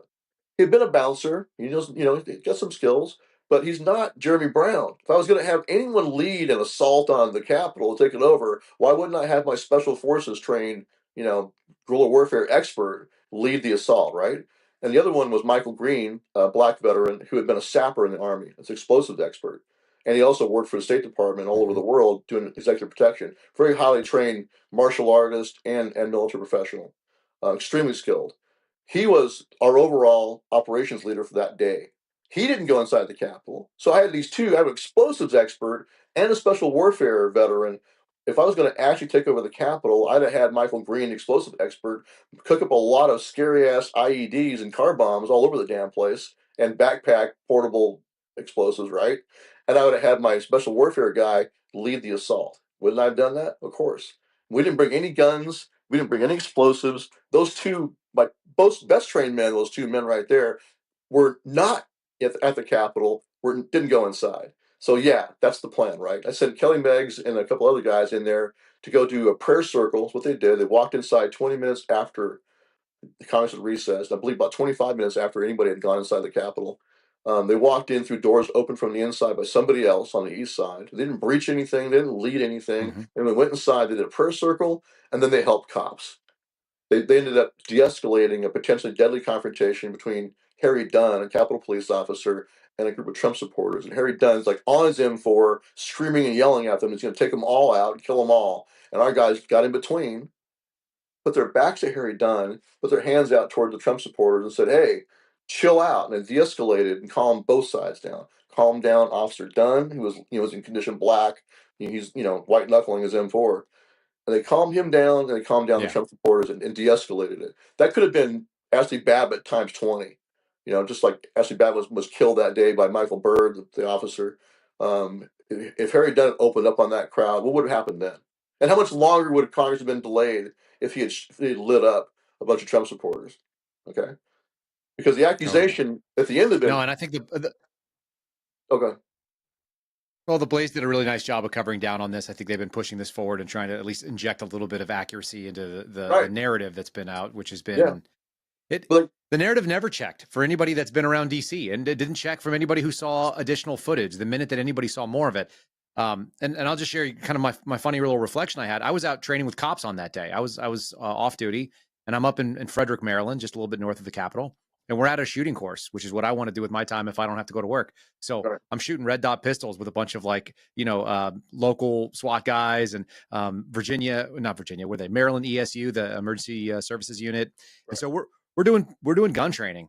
And then halfway through the day, we start getting those guys. I think they were pagers. I have that weird memory that I thought they had pagers. I don't know if they actually do. Maybe their phones were just going off, but I thought they were pagers for some reason. I have at least this funny memory of guys checking their pagers and finding out that there's pictures of a guy wearing horns and standing at Nancy Pelosi, and then there's Big O at the desk, and all the weird shit that started happening on that day started coming out in the format of pictures on social media. And the guys are going, what the hell? We got to get to work. We got to go and do mutual aid. And so they did. And it never looked serious from that end. And so I've been called out by people on the hard left and what do you call them? Media types. And they're like, you were laughing about January 6th. It's like, it was hysterical how ridiculous it looked from the outside. For people that know what an operation would really look like if they were really trying to do it. It looked like chaos. And I've also been in riots. I was also there on January 20th of 2017, just as you were. Right. And I remember those days. I actually made an arrest of an Antifa guy who was shining a laser up at a helicopter, and they let him go. How interesting. He wanted to bring down a helicopter on top of the parade, or at least he wanted to disrupt the helicopter. I don't know what his plan was, but it wasn't a good one. And he ended up in cuffs. So having seen those two days, one from inside and one from, getting the text messages, it just looked crazy. And it's like, no, that's not serious. How come people didn't have any more rationality when they evaluated this? Yeah, it's not, well, because that's not the narrative. The narrative is to take, well, I guess you'd call it a mostly peaceful protest, like they described their protest, that had elements of a riot. There were Trump supporters fighting with cops, but how do you get Trump supporters who are almost overwhelmingly pro law enforcement to fight with police? That's a good question. How'd that start? How'd that happen? Now, there were some, like Ryan Samsel. I don't think anyone was attacking Ryan Samsel. He just pushed over the barricade, and I have to ask him why he did that. And he knocked out the police officer, the female police officer that he knocked over. But of course, in his ear, before he did that, was Ray Epps. This is something else in our trial that I want people to understand, is that at our trial, because Ray Epps at one time had been an Oath Keeper leader in Arizona, back in, I think it was 2010 through 2011 or something like that. He was an Oath Keeper chapter president for Arizona. Then he had resigned, said he had too much other work to do. So Ray Epps on the night of the 5th is on video in Washington, D.C. saying, tomorrow you must go into the Capitol. He's this big dude. He's a big guy, big Marine Corps veteran. We wanted to show the jury in my trial that video. We were not allowed to show that. We weren't allowed to show the video the next day of Ray Epps saying, there's where your trouble is, go towards the Capitol, and as out there in the crowd, or urging people to go towards the Capitol. And we were not allowed to show him whispering in Ryan Samsel's ear just seconds before Samsel pushes over the first barricade. Could not show that to the jury. We couldn't even mention Ray Epps' name, and we couldn't call him as a witness. Because obviously, I wanted to show that, look, here is an actual person doing what we're accused of doing. You want to look at a conspiracy, well, here he is doing what we're being accused of doing. Here's a guy doing it. I want to have the jury to have context. Like, okay, there are other people here that were operating that day, other suspicious actors, and there were teams out in the audience, out in the crowd, that Brad Geyer, one of the attorneys for my co-defendant, Kenny Harrelson, he went through and identified these suspicious teams going through the crowd. Like, they'll do one thing over here, then they'll pop up over here, then we'll go over to the east side, and they were agitating the crowd and encouraging people to go inside. But that wasn't allowed to be shown to the jury either. He only allowed to show a few select little clips of that. We couldn't show the full context to the jury. Okay, here's provocateurs in the crowd urging people to go inside. Here are the ones actually breaking the windows and going inside. And then here are the police officers who are using excessive force. Not all of them, but I believe there were select teams inside of, I believe it was DC Metro, who were openly using excessive force, hitting people with rubber bullets, firing tear gas canisters at close range in people's faces, using flashbangs on people that are just standing around. So that's what went on. And that's coming out more and more now. So, okay, there were agitators on both sides, provocateurs and agitators on both sides. And I think the whole point is that people in the middle, there were some like Samsel, already amped up, you're going to do what they're going to do. But I think a large part of it is the crowd was antagonized. Yeah, what is your overarching theory about what actually happened on that day? Because I've talked to a bunch of J6ers, I've talked to some that were journalists, I've talked to some that were sort of activists and agitators in there, and were there looking for an opportunity to express their discomfort with what had just happened in the election. And you're allowed to protest, you're allowed to be as loud as you want, I think, as long as you don't get violent. So I've talked to people, and everybody has a different theory. What is your theory, especially after sitting through that courtroom and seeing that they wouldn't let you present certain defenses? Well, so the facts that are not widely known is that in November and December, there had been big rallies in D.C., against the election. And each one of those, there were permitted events all the way around the Capitol. So there was a Jericho March, there was Virginia Women for Trump. There's all kinds of groups that had permitted events around the Capitol. And so you had a big march from Freedom Plaza, and Alex Jones jumped the gun and took off early. But this huge crowd goes from Freedom Plaza up to the Capitol, and in between the Capitol and Supreme Court, fill that street. And they're all over the Capitol grounds, too. At that time, there was the restricted area we saw in J6 didn't exist. And in November and December, there were people all over the Capitol lawn, all around the Capitol building. But permitted events. There were planned events around the Capitol in November and December. Same is true for January 6th. It's not like the the story the media wants everyone to think is that everyone was supposed to be down at the ellipse for Trump's rally, and then suddenly Trump tells them all to go to the Capitol, and they would not have gone there otherwise. And following his orders, they all marched on the Capitol and stormed the Capitol. That's just nonsense. There were already permitted events around Mhm. the Capitol even before Trump announced his event. In fact, one of them was Latinos for Trump in Area 7, which is right next to the Senate building, Lower Senate Park. We were the volunteer security for that event. And that event was scheduled before Trump announced his. So Latinos for Trump and Virginia Freedom Keepers secured that permit first. And they were upset when President Trump announced his rally and scheduled for exactly the same time because they knew it was going to suck their audience away. So they had already planned to be there in Lower Senate Park. And there was Sure. Alexander who had an event for Area 8. We were also tasked with volunteer security for that event. And that was where Marjorie Taylor Greene, I think Josh Hawley, a bunch of Congress members were going to speak there that afternoon. So after they got done doing the certification or whatever they were doing with the certification, challenging it or whatever, they were going to come out and speak.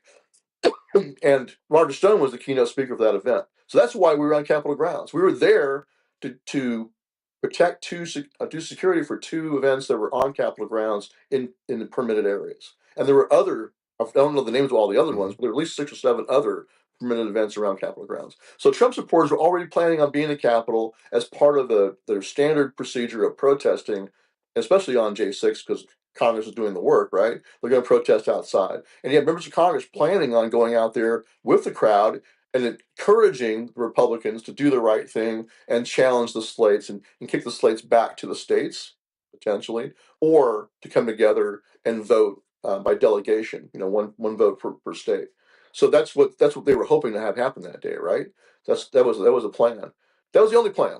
There was no plan Mhm. to disrupt the count because all the disrupting the count did is give them an excuse to stop the challenges and rubber stamp the slates that were We're already. losing. At least my audience should have some familiarity that we've talked to Steve Baker about this. We've talked to Sean Witzman, talked to some others, JD Rivera, people who saw that they were in fact permitted events. And there's plenty of reasons for people to be there. And anyone who's never been to DC while they have these permitted events, it's really common to have, I used to work at the Washington field office for the Bureau. So I was literally probably a 90-second walk away from most of the space in the National Mall. And there's always Right. some group of people out there that are yahoos that are screaming about stuff. There'd be water protests and Oh yeah. people they want access to pipelines or no pipelines or end the colonization or whatever weird stuff's going on. I mean, DC is just a protest factory. But Yeah. the idea, and I've actually interviewed Roger Stone and Saul Greco, who were both kind of there, and they couldn't even make it to any of these events because the crowd was so packed in. There was obviously a lot of people there. Do you have an overarching theory on the provocateur teams that you said you've identified? You're not the first person that said that to me. I haven't seen Right. the videos or sat there and analyzed it. I haven't had the wherewithal to do so either. But what do you I think mean, was going on with that? well, I haven't seen all the footage because I just got out of prison because I was in a black box the whole time, pretty much. So, but I've seen snippets of it, and I've seen Sure. enough. I mean, here's the thing. I think it was Jeff McCullough. This is a Special Forces veteran, is J6er. Okay. I forgot his name, McKellar, I think it is. But he identified. He said, "Look, man, I've done this around the world. I know what this looks like. This is a regime change style manipulation of a crowd, And I've seen it done before." And he said, and he started pointing out the actors that these guys look like contractors, like military contractors. Hmm. You know when you see one, right? Yeah, sure. You can tell. Sometimes they're wearing 511 gear, but other times it's just the way they carry themselves, the way they look, their haircuts. It's just the way they work together. So he starts spotting these guys in the crowd, and then it turns out, well, these are people that have never been indicted. Why is that? That's what I really want to go back and look at. I want to do a cross section between all the guys in the crowd who are suspicious looking, but who have not been indicted, and that's where you should look. And I hope the new J6 committee that actually does an investigation will then follow them back on all the cameras. You can follow them all the way back where they parked, who they parked with, where they went, who went with them, and you can watch them come forward and then divide up and go do whatever they're going to do. That's how you spot teams. We did that with Mhm. Antifa. We'd follow them back to their cars and get their license plate numbers. We'd see who's with who. We just monitored them. So I think we can do that. I think we can go back. I think what'll come out of this, frankly, I believe, is going to be that these were contractors. Of course, they can say, well, there are no FBI undercover agents in the crowd, but they have cutouts. They use that's like the CIA does all over the world. They use security contractors as cutouts. You know, they hire on a security contractor to go do it. So that's what I think is going to come out of this. I'm not sure if they'll be foreign born or American, but I've heard rumors. I haven't gone and looked at it yet, but that some of these guys are from foreign countries. That's what I've heard so far. That there are Okay. people chasing that down. One of them's a Ukrainian outfit. You have to ask. I think Ivan Raikman, if you were to talk to him, he's been kind of looking at that kind of stuff, and he claims that there's a Ukrainian outfit that was part of DC. I've So we'll heard see. rumblings about the Ukrainian connection there, and I haven't explored it too much. And I wonder how much that's even necessary to have. None of this stuff works if you don't have a group that's willing to prosecute and go all the way to the mat on trying to pin together a conspiracy that, it sounded ridiculous from the outside to me as someone who worked in federal law enforcement. I don't know how you pull that off if you don't do it in the area that you did it with the attitude that they had, and then you mentioned kind of a causal group of steps that had to happen.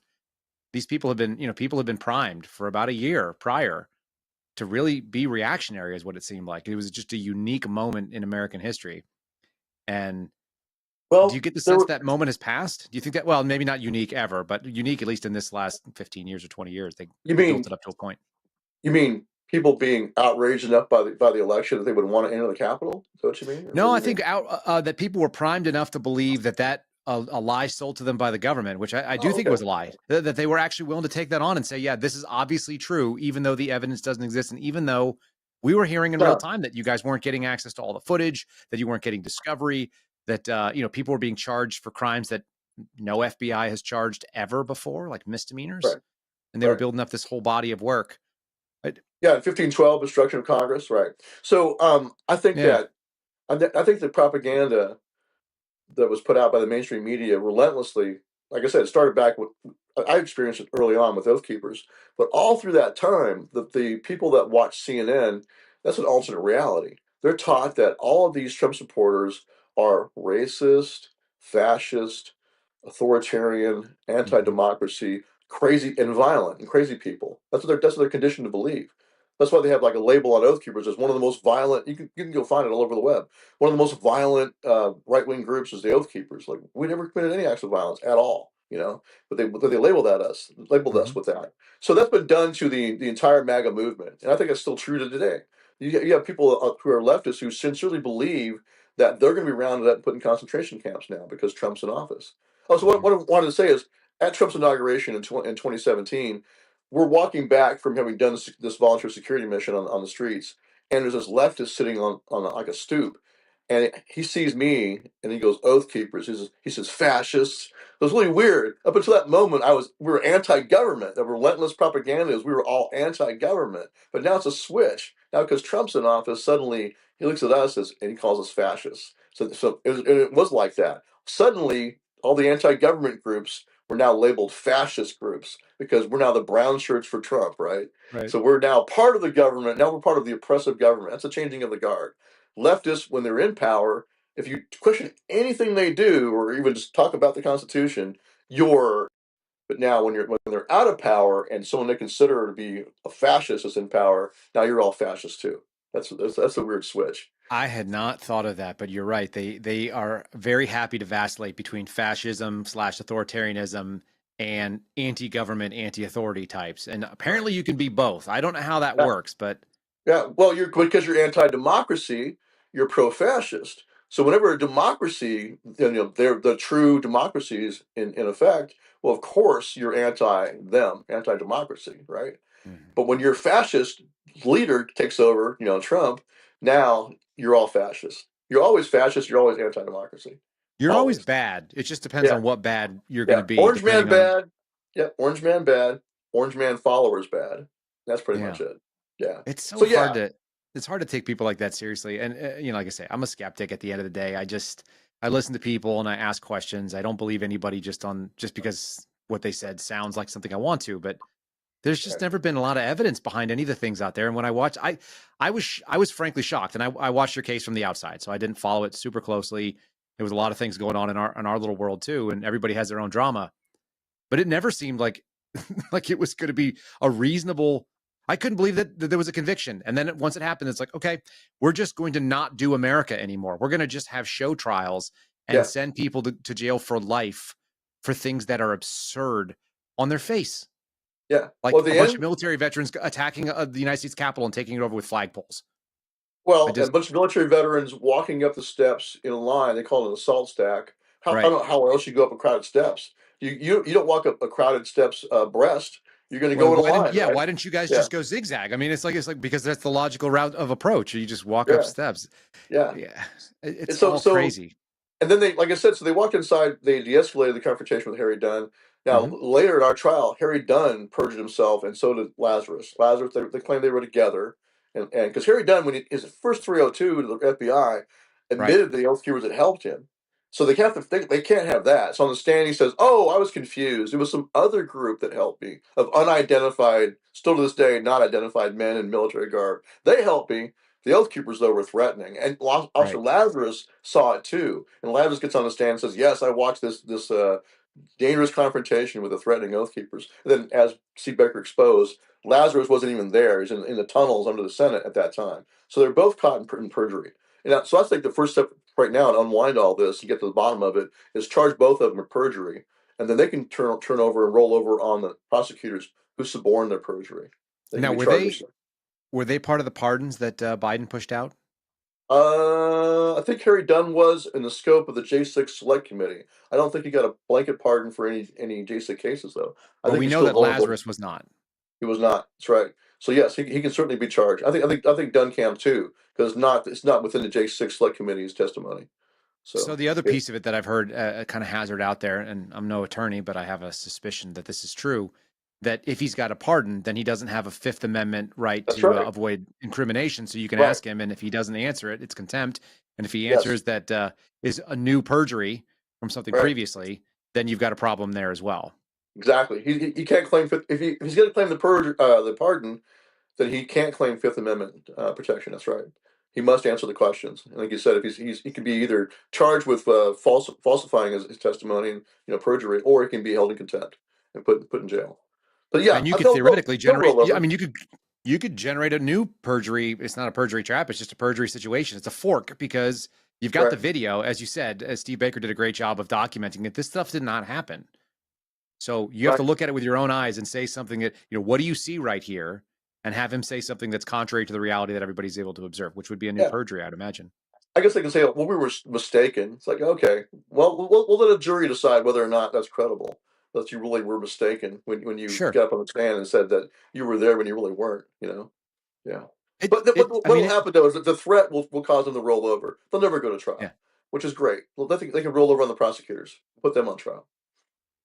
Is that where you think that the blame actually lies? That it was being driven by the DOJ end of it? I think we should go up the chain, just like they tried to do with the artificial chain to Trump. Let's go up the real chain, from their lying witnesses through the prosecutors who I know support perjury and concealed evidence, tampered with evidence. They committed crimes. Hmm. Those are the most. In fact, I was talking to Brad Geyer yesterday. You should have him on your show sometime. He was a Sure. former prosecutor, and he said he was the legal counsel for my co-defendant Kenny Harrelson. He said, at 25 years of practice, he'd never seen anything like it. He said these prosecutors were breaking all the rules, just doing whatever it took to railroad us into prison, and the judges knew it and didn't do anything about it. They just knew they had carte blanche to do whatever it took to railroad us. And that's what they did. Yeah, absolutely. So one other thing is Mike What did that Nichols. do to the fabric of this country, though? Like, what I mean, what is going to be the lasting impact of that? If you were to look into your crystal ball as somebody who studied this going back 20 years and seeing the effects of abusing power when you're the one in power, what's the swing back? Because we got 4 years of Donald Trump. What do you think that's going to look like? Well, I hope it looks like a purge of the deep state, a purge of all the oath breakers. I mean, people that no longer do the right thing on their job, they should be purged out. They shouldn't be in those positions. What And does I a don't really purge look care. like, though? What are the actions that I They're mean? fired. Well, fired, but Termination. also, yeah, absolute termination for most of them. But I think for the prosecutors, they should be prosecuted, and they can make a deal and roll over on whoever above them. I want to see whether it turns out to be the assistant attorney general or the attorney general himself, or into the Biden administration. I want to see people that gave the orders being held to account. That's what I want to see. I don't really care if a rank and file guy goes to prison. Now some of the FBI agents in my case, they knew what they were doing too. They're on the hook. But where were they out of? Were they out of DC? no, they're out of everywhere. But yeah, DC was the big one. Yeah, I forgot his name. What was his name? That's with the P. Drawing a blank, man. But yeah, it was a DC guy. That's who came and got my phone the first time. They flew in an FBI agent from Montana because there was a buddy of mine that been arrested in Montana. His wife had ratted him out, ex-cop, and they claimed he had some grenades on his property that he had buried. So long story short, he went to prison for that. But I knew him, so I was trying to get his weapon. He wanted to leave his guns with me back then. And so I had known this FBI agent after Bundy Ranch, because after Bundy Ranch, this FBI agent cold called me and said, "Hey, I want to talk to you." I said, "What do you want to talk about?" He says, "Well, I want to talk to you about the aftermath of what happens now going forward." I said, "Look, man," I said, "I'm not going to give you any information about anyone at Bundy Ranch." He said, "It's not what I'm asking for. I want your opinion about what's going to happen in the future."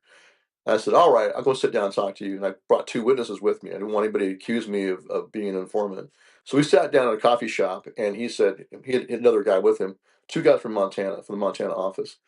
And they said, "Hey, just let you know, they were considering charges of transporting weapons across the state line for unlawful purpose. That was one of the charges they were considering using against everyone at Bundy Ranch."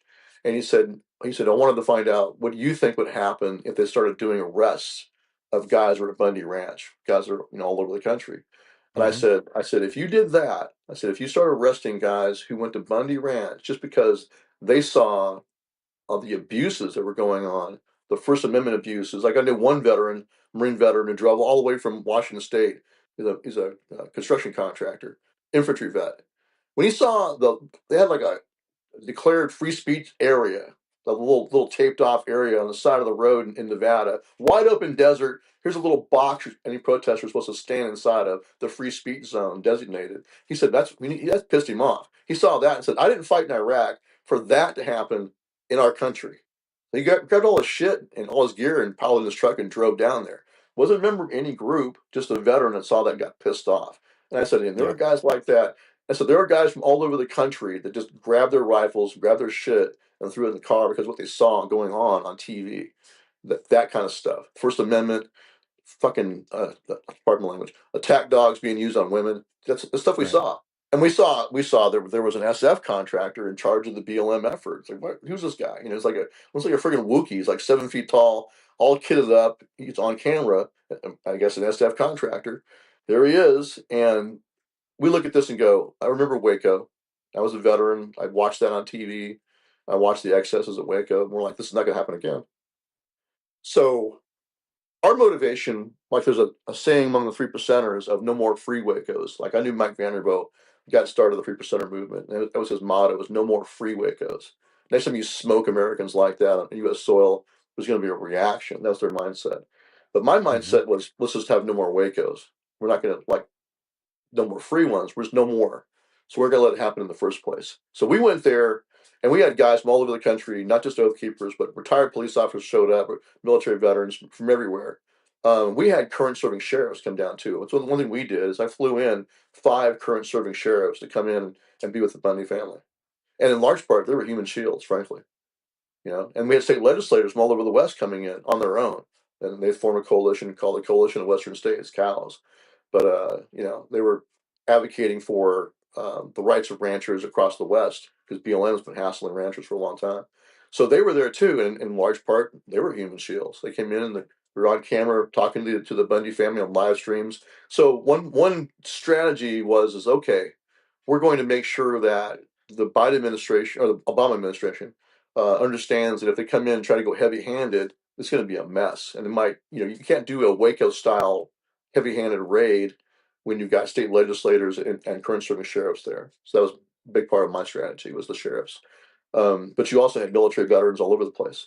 And so I told the FBI guys, look, man, I said, if you started to arrest guys all over the country, and I think it was Letitia James, is that who the attorney general was back then?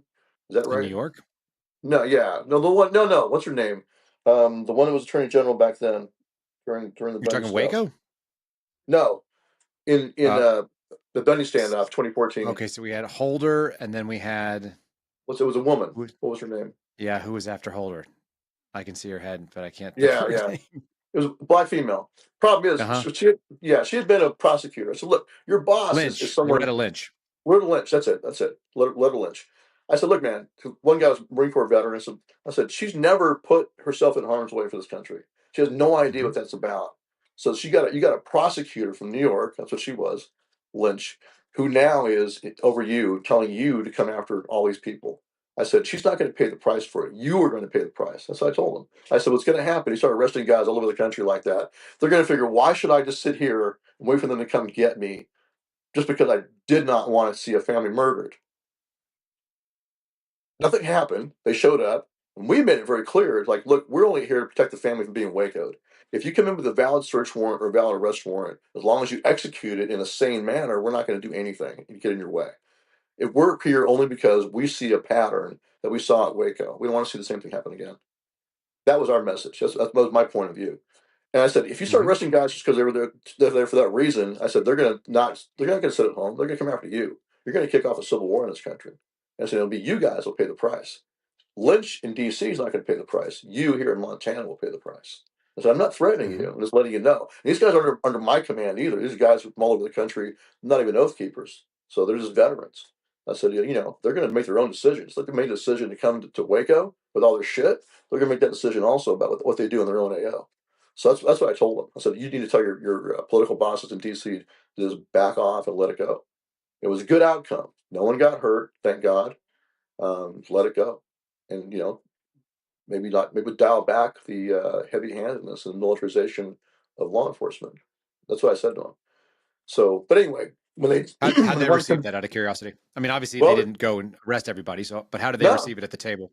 they just said, well, they said, we appreciate that. And, I'm talking to them as one veteran to another. It's like, look, man, so whatever you guys might think of us, we were just there as preventive. We're there to protect. That's it. We weren't there looking for a fight. If we had wanted a fight, we'd have kicked one off, but we didn't want to fight. you know. And I Mhm. said, this is Montana, man. There are guys that can shoot. I know a guy that he took his elk at 800 yards routinely. The guys can shoot. Oh So yeah. you don't want that. You No, don't want that. Montana's a long distance place for sure. Yeah, I got and friends a that lot shoot of out guys. to upwards of a mile. Yeah, you got guys out all across the West. That's just what they do. They shoot. So I said, you just don't want to do that. They don't want to do it, and you don't want to do it. So why would I said, what you're going to wind up with sheepdog on sheepdog. You're going to wind up with guys who I just told them. I said, look, man, you're going to wind up with guys that have more in common with each other. Your political bosses in D.C. don't give a fuck about you. They don't care about Yeah. us. They don't care about military service members. They don't care about rank and file law enforcement officers. They don't care about you at all. You're the ones that they expect to go do what they want you want done, but in the end, they have contempt for you. That's what I told them. I said, it'll be sheepdog on sheepdog, and they'll love it. The political bosses in D.C. would love it if all the sheepdogs in America were killing each other. They love it if all the military veterans who are in law enforcement are killing all the military veterans they consider a threat to their power, because we all are a threat to their power. They don't like us. They don't trust us, and they're afraid of us. So they would love to see sheepdog on sheepdog. That's what I told them. I think that's true. So, Do you think thankfully, we it didn't dodged happen. do you We think we dodged a big dodged a bullet. civil war in the Oh last yeah. couple of years? Well, I'll tell you what. At Bundy Ranch, it was one shot away. If there had been a shot fired and it opened up, because the Bundys, and God bless them, I love them. They're nice people. I just saw them again in Nevada when I went down there for that Trump rally in Vegas. I got a picture. Uh-huh. I'll send you a picture with me and them. But they caught us. They caught us off guard because we were all there to protect the family. But they decided with their buddies. Thank you. They decided with their buddies, all their cowboy buddies, to just saddle up and go get their friggin' cattle back. And we didn't know they were going to do that. They just did it. So top secret, they just saddled up, and they're not wearing, not like guys kitted up in body armor and stuff. They're just like cowboys. So a whole row of cowboys starts walking towards the BLM line, and this is horrible optics for the Obama administration. If there was smoke, a bunch of cowboys, on horseback like that, man, it'd have been on. So that was close. That was one shot away. Thankfully, Black Lives Matter backed down. And I saw Las Vegas Metro out there because, I started Oath Keepers in Vegas. So a lot of my founding members were Las Vegas Metro retired guys. And I had worked in a gun shop in Vegas. I was a concealed carry instructor. I used to manage a gun shop there.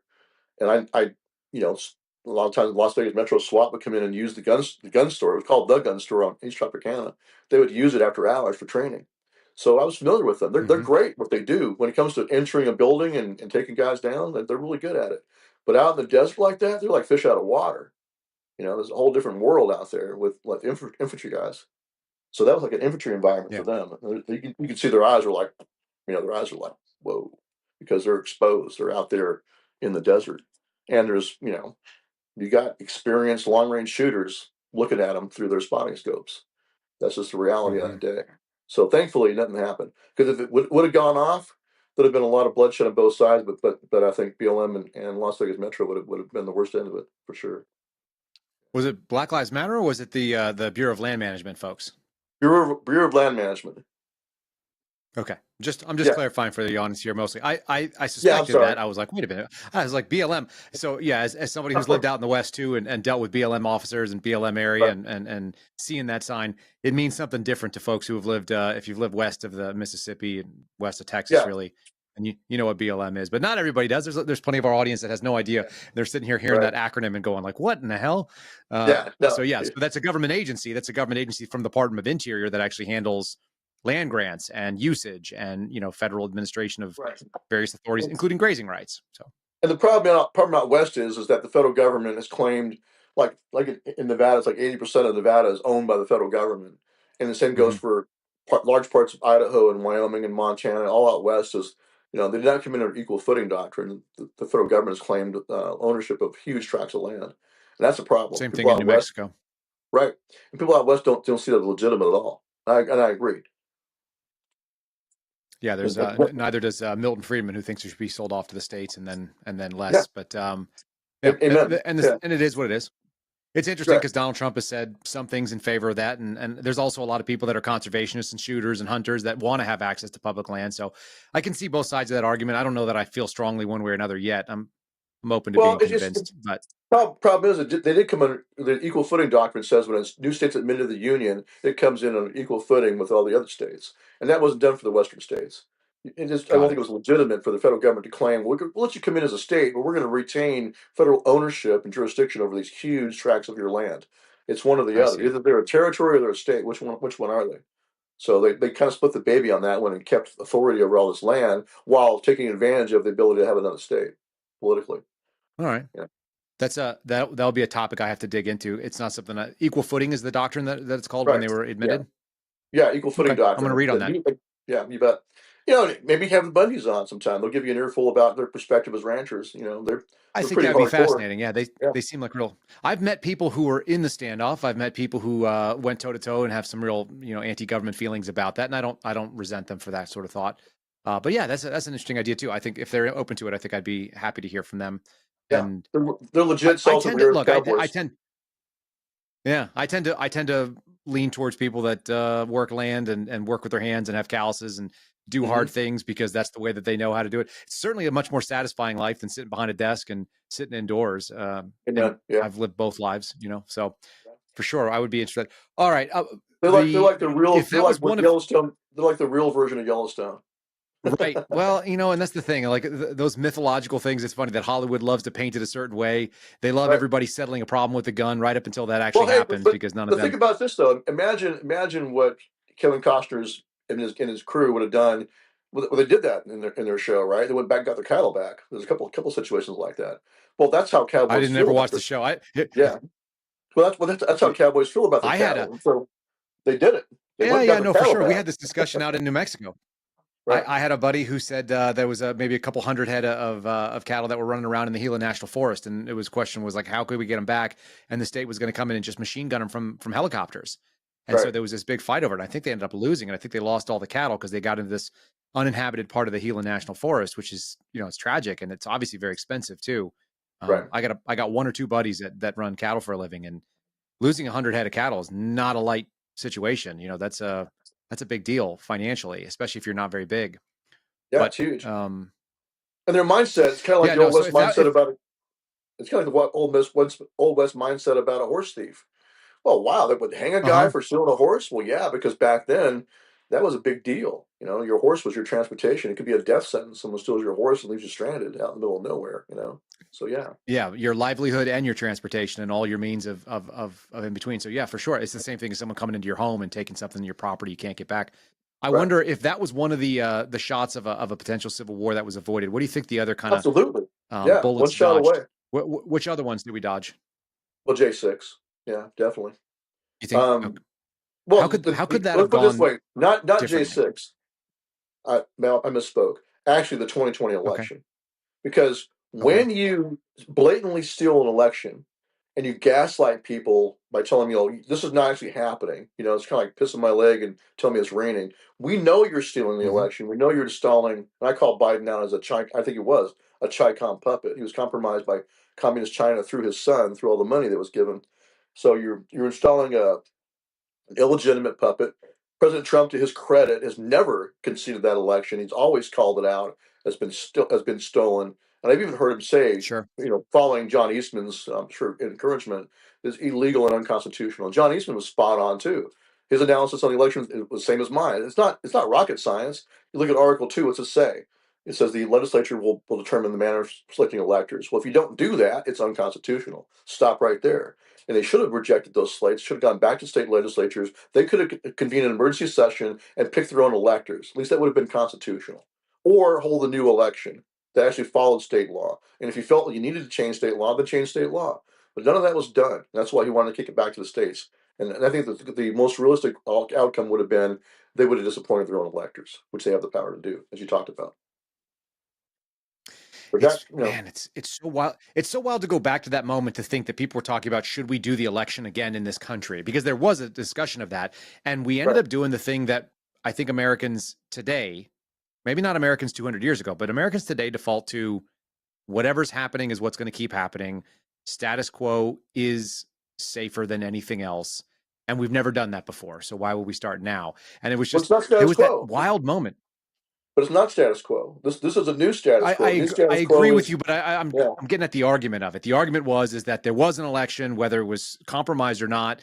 It already happened. We have a result. It's better to just let's push move through and on. deal with this again in 4 years. That Let's, right? Isn't that was the kind of the argument? It's like we'll figure it out again in 4 years. Or we'll do it at the Mm, midterms. yeah, that's the squishy Republican outcome as well, Yeah, for sure. and they, of The course, status quo. deny. The status quo is just keep going. Well, also, we don't want our cities to burn. I believe that threat was in the back of the minds of Yeah. not just the Supreme Court justices, but also many of the members of Congress. Many of the Republicans were afraid that if we were to actually challenge this and try to kick it back to the states, that it would cause chaos in those states and here in D.C. And that's actually a legitimate concern. It probably was true. But what's that really mean? It means that the open terrorism by the left is working. Their threat of violence, and you can't, if you Yeah. go too far and something we don't agree with, we're going to burn this country down. That was the threat. And they had threatened to drag Trump out by his hair. That's why we had a QRF, by the way.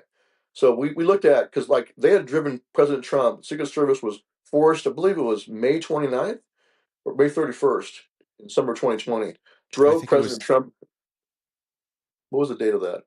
Yeah, I think you're right. It was at the end of May. It was either that or the first day of June. I was there the day after, for whatever it's Okay, worth. I was out there in front of the White House lawn, and we were standing an interim perimeter so they could put up the anti-scale fencing. So yeah, right. I'm intimately involved in that weird part of history. I was also in Portland in September of 2020 and saw the Okay. fighting and the rioting that happened there towards the tail end of the 100 days. I think it was right You after the saw 100 days. you saw them They had trying a to burn break. the courthouse down, the federal courthouse Oh, for in sure. I mean, Portland. Yeah. and I also saw that there was a United States Attorney's office that wasn't interested in prosecuting, and an FBI office that wasn't interested in running cases against it. They actually imported. You probably don't know this, but they took TDY agents from all around the country to work the cases in Portland because the local agents weren't allowed to work it, whether they were interested in it or not. They were told they couldn't. So we took By who? people from all over the United States by the special agent in charge of the Portland field office. Okay. That's Stated we interesting. live here, we can't go against the people in this city. And it's like, no, you work for the federal government. Your job is to defend federal property and to do investigations of what should have been a RICO investigation, because that was racketeering. It was organized. It was they had spotter teams, they had assessor teams, they had Well, confrontational security elements. I watched all that you stuff. I mean, I know there's evidence of it because I helped collect it. you look at the seditious conspiracy statute used against me, it says if you find that one or more persons engaged in a conspiracy to resist with force the authority of the U.S. government, you may find them guilty of seditious conspiracy. That's all the statute says. All right, let me give you some evidence, and you tell me how you adjudicate this. You ready? Right. My team and I went out to Portland. I think it was the second and third week of September of 2020. So there'd already been 100 days worth of riots. They'd already put in the border patrol, BORTAC guys had been there defending the courthouse, etc. The downtown looked like, yeah, all this stuff had been there. You have all of the downtown places looked occupied. They had they had boards up. There was spray paint on them. There were spray painted messages outside of the Apple store and the North Face store and some of the nicer retail that said that we agree with what you're doing. Like they were pleading with the occupying army, don't come and destroy our stuff. Right. Okay. And my I don't know, 6 or 8 man surveillance teams out there. We're in rented vehicles and we're watching Antifa leaders who were coordinating the nightly riots, not the protests, the riots, which happened after the protest. And it would happen like clockwork. It would get dark. Then they would start blocking streets. Then they would get riled up. Then they would get in violence.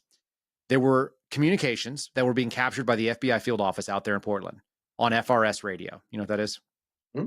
Just like your basic, like Midland, Cobra, whatever. Yeah. They were using FRS radios. They're operating in the clear, so there's no encryption. They're being captured and recorded by the FBI's field office in Portland. All of it. They had receivers set up all over the city so they could get and pick them up. And they were recording the interactions between Antifa elements who were calling out license plates of potential feds. They were using the National Lawyers Guild, or at least people dressed up in National Lawyers Guild shirts and hats, green shirts and green hats, observers, legal observers, supposedly, who were identifying potential feds. And then they would send a security element who are all wearing a uniform of sorts. It was ridiculous, but it was like fishnets and leather skirts and, leather pants and, jackets that looked like they got it from some kind of a fetish store or whatever. But anyway, they all showed up wearing that, all black, and they would all come and they would surround the vehicles and they would run that person off. So they were no longer in an observation post, whether or not they were actually a federal agent or not. Occasionally they were right. Occasionally they were wrong. They actually surrounded my vehicle at one point in time. And, I got a couple of pictures of them, which was funny. And, anyway, I thought I might be in a shoot situation and have zero backing. There was no chance they were ever going to say it was legal, even though I had 6 people surrounding me with unknown where their hands were and what they were armed like. But they did all this. And so this happened night after night. And I got there at the tail end of it. So it was a well-oiled machine at that point that surveillance units or potential surveillance was being called out, FRS radio being tracked. They would set up, they would block, they would go opposite of traffic, and then they would intentionally market to federal areas to create conflict with either federal officers or agents. I don't know what that means. I don't know what statutes those violate, but there was obviously a concerted effort by an organized group to do something to resist the authority and the power of what the United States government was able to do. And what we also saw was the United States Attorney's Office agreed with them by not prosecuting. And they were throwing Molotovs at the building, right? Oh yeah. I mean, when I was there, it was fireworks. They were shooting fireworks and pyrotechnics and whatnot, which are incendiary devices. They certainly could take your hand off. We've all seen 4th of July accidents. So yeah, smoke, fire. They tried to burn down the Portland Police Bureau, which is not a federal thing, but they were trying to burn. Now, as I understood, a lot of them were deputized, which is also interesting. So they were cross-deputized as federal officers in the Portland Police Bureau. So that would qualify. It was a real interesting moment. One would think, they would still get the same protections. Well, look at the very strange moment of. Look at the Chaz and the Chop. They declared sovereign territory and spray painted on the sidewalk. You're now leaving the United States and entering the sovereign territory of the Chaz and the Chop. What's that? Right. And they had guys patrolling the perimeter with AK-47s.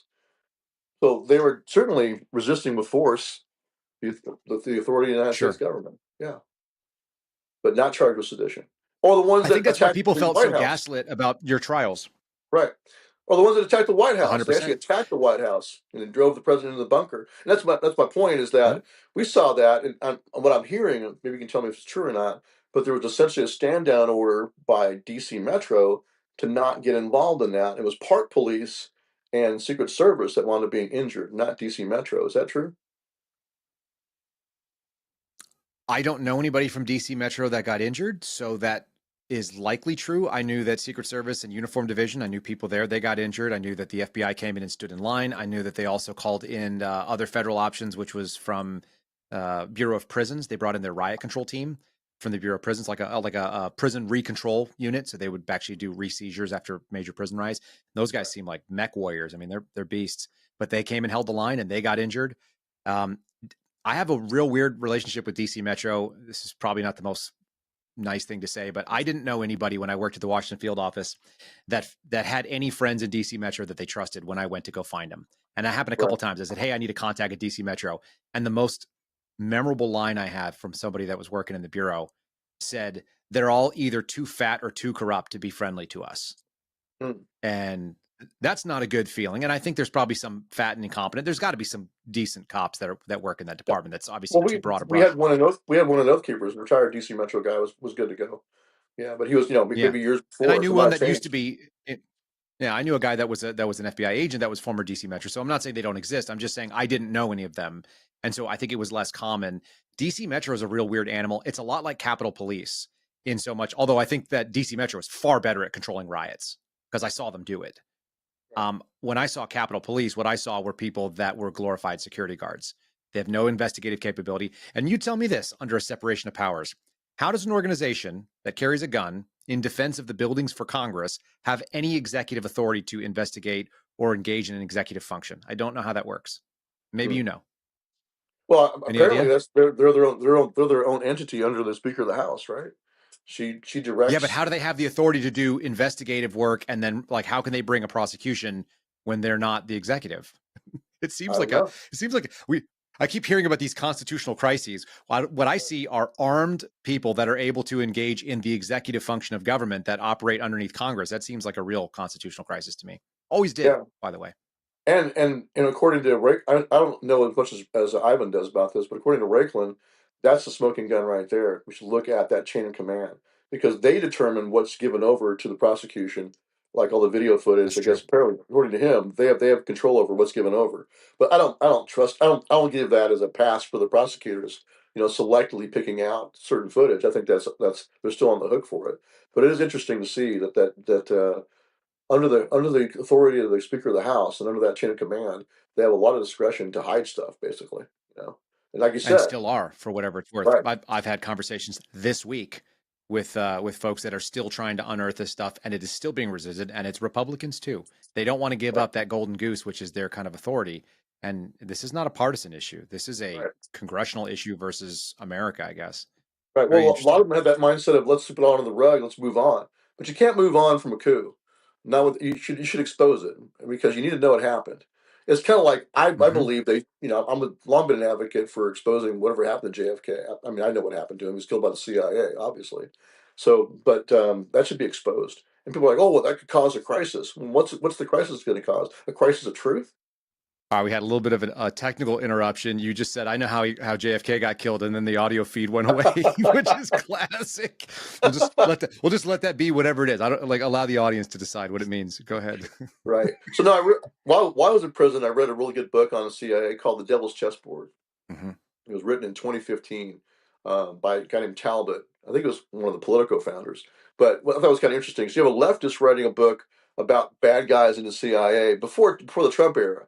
So Mm-hmm. back when they might still have cared about that, right? So anyway, so in this book he describes how the CIA from its very inception has gone off the reservation. The original purpose of the CIA, Truman's intent when signing that bill was that the CIA would be a central information gathering point to then give him good intelligence assessment, bring it all together under one roof, and then advise the president. That's all they're supposed to be doing.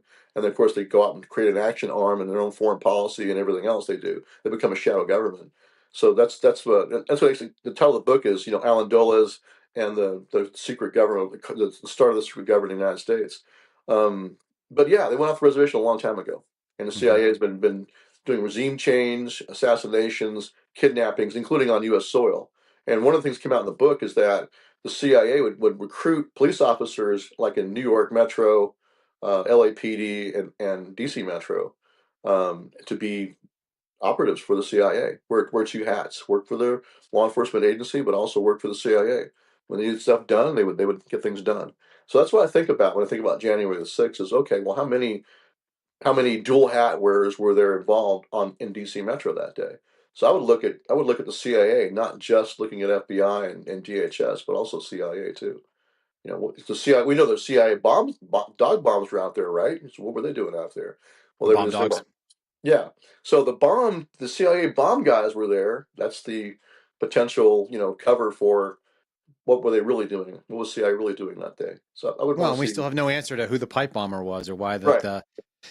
so tell me if this ever hits you strangely, because maybe I'm just a curious guy, but how did everybody know there were only going to be two pipe bombs, that nobody would ever drop another one again, that this would not happen a second time, that there wasn't a serial bomber? Because who drops two pipe bombs and then, hangs Right. up their spikes and says, that's the end of my career? I nailed it one time and done. That's just not how we see things happen. And I No. recently lived through what happened in Austin, Texas. When I was in DC, we had that Austin bomber who was, they start unraveling and delaminating and they drop more and more. And eventually they end up blowing themselves up on the side of the highway or something. Let's How do possibly we know that one-offs. I mean, well, we had a one-off at Yale Law School when I was there. They had a okay. pipe bomb go off in the library. Yeah. Anybody ever found? No, not that I know of. I mean, I was lucky, frankly. I was sitting in Keel Lamar's office talking with professors, talking to him about my work in his class. So thankfully I was with a professor. I had a good witness of where I was because they came right after me because they found out I started a shooting club called the Yale Law Gunners. I was teaching leftists who had never fired a gun in their lives. I was teaching volunteer self-defense to the Yale Law Women's Group, and then some of the students were like, "Well, I never shot a gun." I said, "Well, come, let's go shoot." I take them shooting. So I started this club as kind of a joke, call it Yale Law Gunners. A gunner is a person that's really going after top grades, right? So, but they saw that it's like, oh, there's this group inside of the Yale Law School, led by this guy, the military veteran, and they thought it was some kind of militia at first, So they interviewed me and actually took a polygraph because they questioned me. I was like, hey, I'll take a polygraph. Let's go. So, but long story short, they figured out it was really just a shooting club. But I'm glad I was sitting with a professor when it happened, though. Frankly, So who Yeah. knows? Yeah. But It's yeah, pipe bomb went off. Pretty dangerous one. mhm. Destroyed a lot of the room that was in. No one was injured though, but they were all over the place after that, interviewing all the students. They had students who were like, "Well, that guy's a veteran. Maybe he's the guy." That they were looking at me funny. I'd walk into the cafeteria and all the other students would look at me weird. It's like, what's going on here? I didn't realize they'd been chasing down this rabbit hole of this is a shooting club that they thought was a militia. So yeah, Wild. that was kind of weird.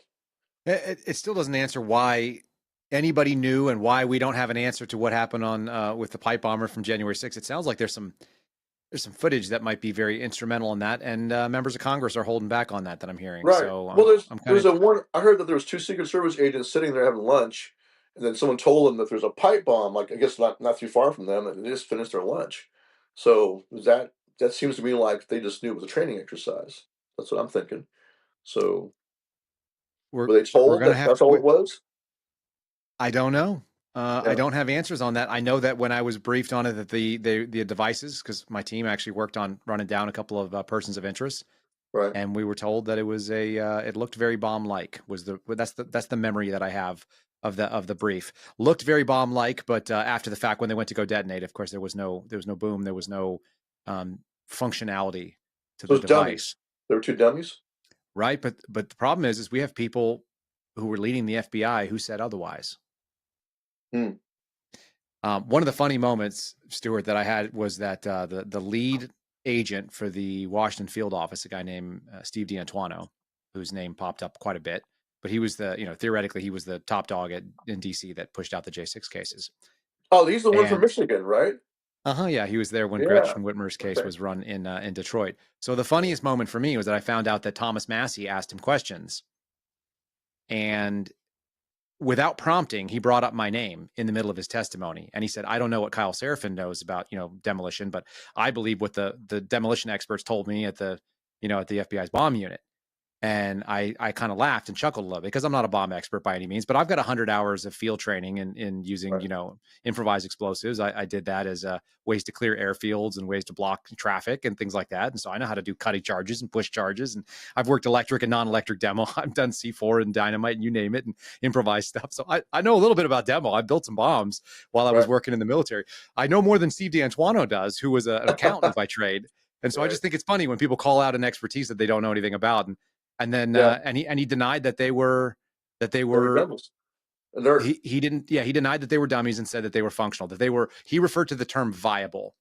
And I think what we'll find out if we dig deeper into that story is that the word viable probably means different things to a guy like you and me than it right. does to a guy who's an accountant who defined viable to mean has all the parts that a bomb would have. It has an ignition device. It has a power source. It has a, an explosive Right. media or something like that. It has a casing. I'm sure they said that.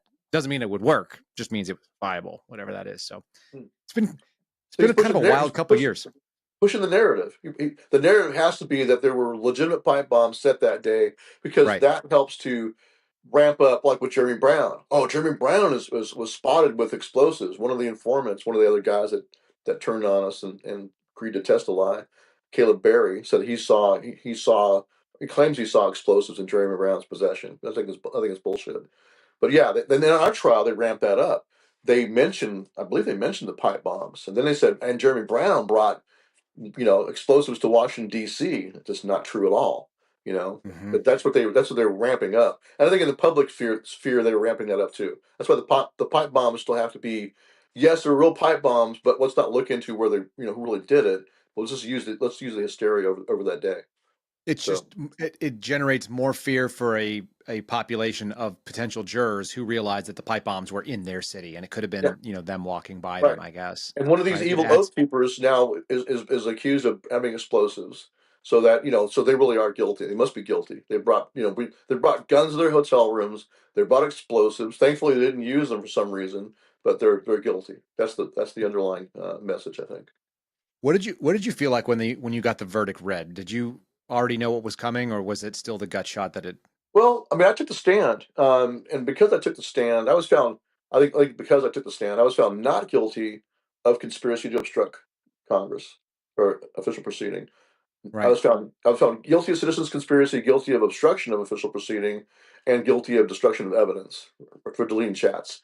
But I was found not guilty of conspiracy to obstruct Congress and not guilty of conspiracy to prevent an officer from discharging his duties. So it tells me as a jury believed me when I said that we had no plan, and other witnesses said we had no plan. When my guys came out of the Capitol and they finally came over where I was trying to find my teams on that day to keep them out of the chaos on the west side that I knew was happening down there. But I Mm-hmm. didn't know anybody had gone inside. But when they finally came out and told me they had gone inside, I said that was stupid. That's what I said. And multiple witnesses, including government witnesses, confirmed that I said that to them. So I think the jury believed me when I said that I had no plan. But they had used my open letters to President Trump, encouraging him to invoke the Insurrection Act, encouraging him to use his absolute power to declassify, to expose the deep state, to expose all the corruption in all three branches of the federal government. That's why I said the only way to take the deep state down, especially on this tight time frame you have left in office, is to use your declassification for a massive declassification and then data dump, exposure, like WikiLeaks style. Put it out to the public. Who's corrupt? Who's been taking bribes from other countries? Who's a pedophile or whatever other crimes they've committed? Expose it all, and then we can find some way to then correct the problem. And of course, I also had said, hey, election's stolen, and you need to go seize evidence of the fraud. And I encouraged him to use SOCOM units to go seize all the data and put military intelligence in charge of controlling the data and deciphering what happened. That's what I said. You can't trust, Sure. unfortunately, you Did can't you trust the did agencies. your recommendations did your recommendations hold any force of law? What do you mean? Were they lawful? Yes. Yeah. I'm No, talking no. about his Yeah, no. Did your free speech, which is what I'm going to call that, right. recommendations to President Trump, did that constitute you ordering him to do that, or did you have No, the imminent ability to like force him to do so? no, of course not. So how on Right. yeah. So why would any person who thinks that a private citizen who's making a recommendation to his elected leader, Right. why would anyone walk away and go like, well, obviously he's in on something? Right. Like how Was- was this just always were you just one of the stepping stones to get to try to put Trump in Oh jail? yeah, exactly Is right. that all it? Okay. That's exactly right. So, just like John Eastman was charged later, right?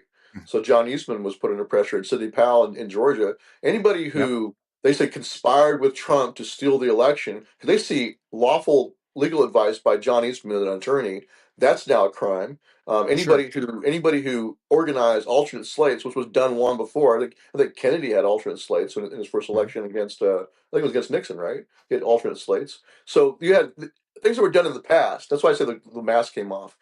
They criminalized political opposition. They criminalized participation in the legal system. If you disagree with them, they criminalized advocacy and advice by like you said, by citizens or by attorneys. They've criminalized all of that, and that becomes a conspiracy now. So the big conspiracy is Donald Trump is the bad guy, and all of us are his underlings in a conspiracy to destroy democracy. That's the conspiracy. So yes, I was a stepping stone. It's a bold claim, and it almost worked. I Yeah, guess the biggest piece of it. it almost did. So that's why J6 to me is like our American Reichstag manipulated event, like a wag the dog event. They had to Sure. make sure people got inside. The pipe bombs, I believe the pipe bombs might actually be the reason why Congress recessed. But they brushed that under the rug now. I think at that time, at the moment, if I'm correct, maybe you can tell me if I'm right, but I think the pipe bomb scare is what initially recessed Congress. Or was it a Maybe so. combination of the pipe bomb scare and some guys entering the building? I don't know. Possibly. The problem is that a lot of the comms have been deleted. So miraculously, the integration of Secret Service comms are gone. You didn't Right, have recorded comms for some of the others, and they won't turn it over. I know right. some of the comms were recorded, but not all of them. It's a it's a really strange animal when you think about how many systems failed under stress, even though those systems are tested every day and regularly, and that there's all kinds of big events. The last thing Right. that I always thought was weird is that it wasn't an NSSE, which, whether you know it or not, you've been a part of NSSEs in the Washington, D.C. area. You're familiar with the Right. term or no? Yeah. Yeah. And they didn't declare January 6th an NSSE, which is normal. That would normally put Secret Service in charge. It would put DHS as the primary agency, and they would have stood up every federal agency to be there, in which case you would have found ATF there and DEA there and FBI. Everyone would have been on duty. Nobody gets a day off. But Right. they didn't do that. And so they had like this sort of like I said, they had the Capitol Police, who are a glorified security guard group, and they had DC Metro, who's a highly competent riot squad, but not a group of people that I would necessarily rely on for a lot of things. I had a great moment when I was sitting on surveillance once. I heard 7 gunshots in a park that was 200 yards away from me. Probably some drug dealer dealing with another drug dealer, just based on the area we were in, Southeast Right. Washington, D.C. So I called the precinct that we were in. I think they're called precincts. They might be called districts. Anyway, I called whoever the desk sergeant there, and I reported. And I said, "Hey, I'm an FBI agent. I'm on surveillance. I'm watching a bank robbery team. I can't leave, but I just Right. heard 7 gunshots in the open park that's 200 yards to my south." And he goes, "How do you know it was a gunshot?" It's like, because I'm a law enforcement officer who served in the military that shoots a lot of guns, man. It was freaking small arms fire, indirect. That's what it sounds like. Like somebody Right. just shot somebody. What do you want to go do about that? And he's like, and they never sent anybody.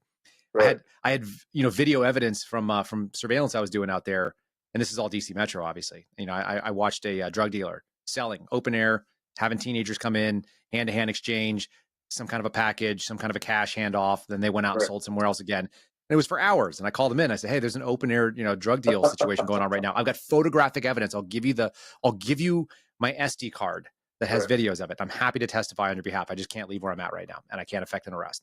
Do you want to come get him?" They didn't show up. Huh. So DC Metro is a hit or miss animal. And that's why DHS and Secret Service runs Right. things, because they're Yeah. pretty competent. At least in DC, they're competent. So they All really, this I stuff mean, has been so wild. that's why, like they say, oh, there were credible threats against the Capitol.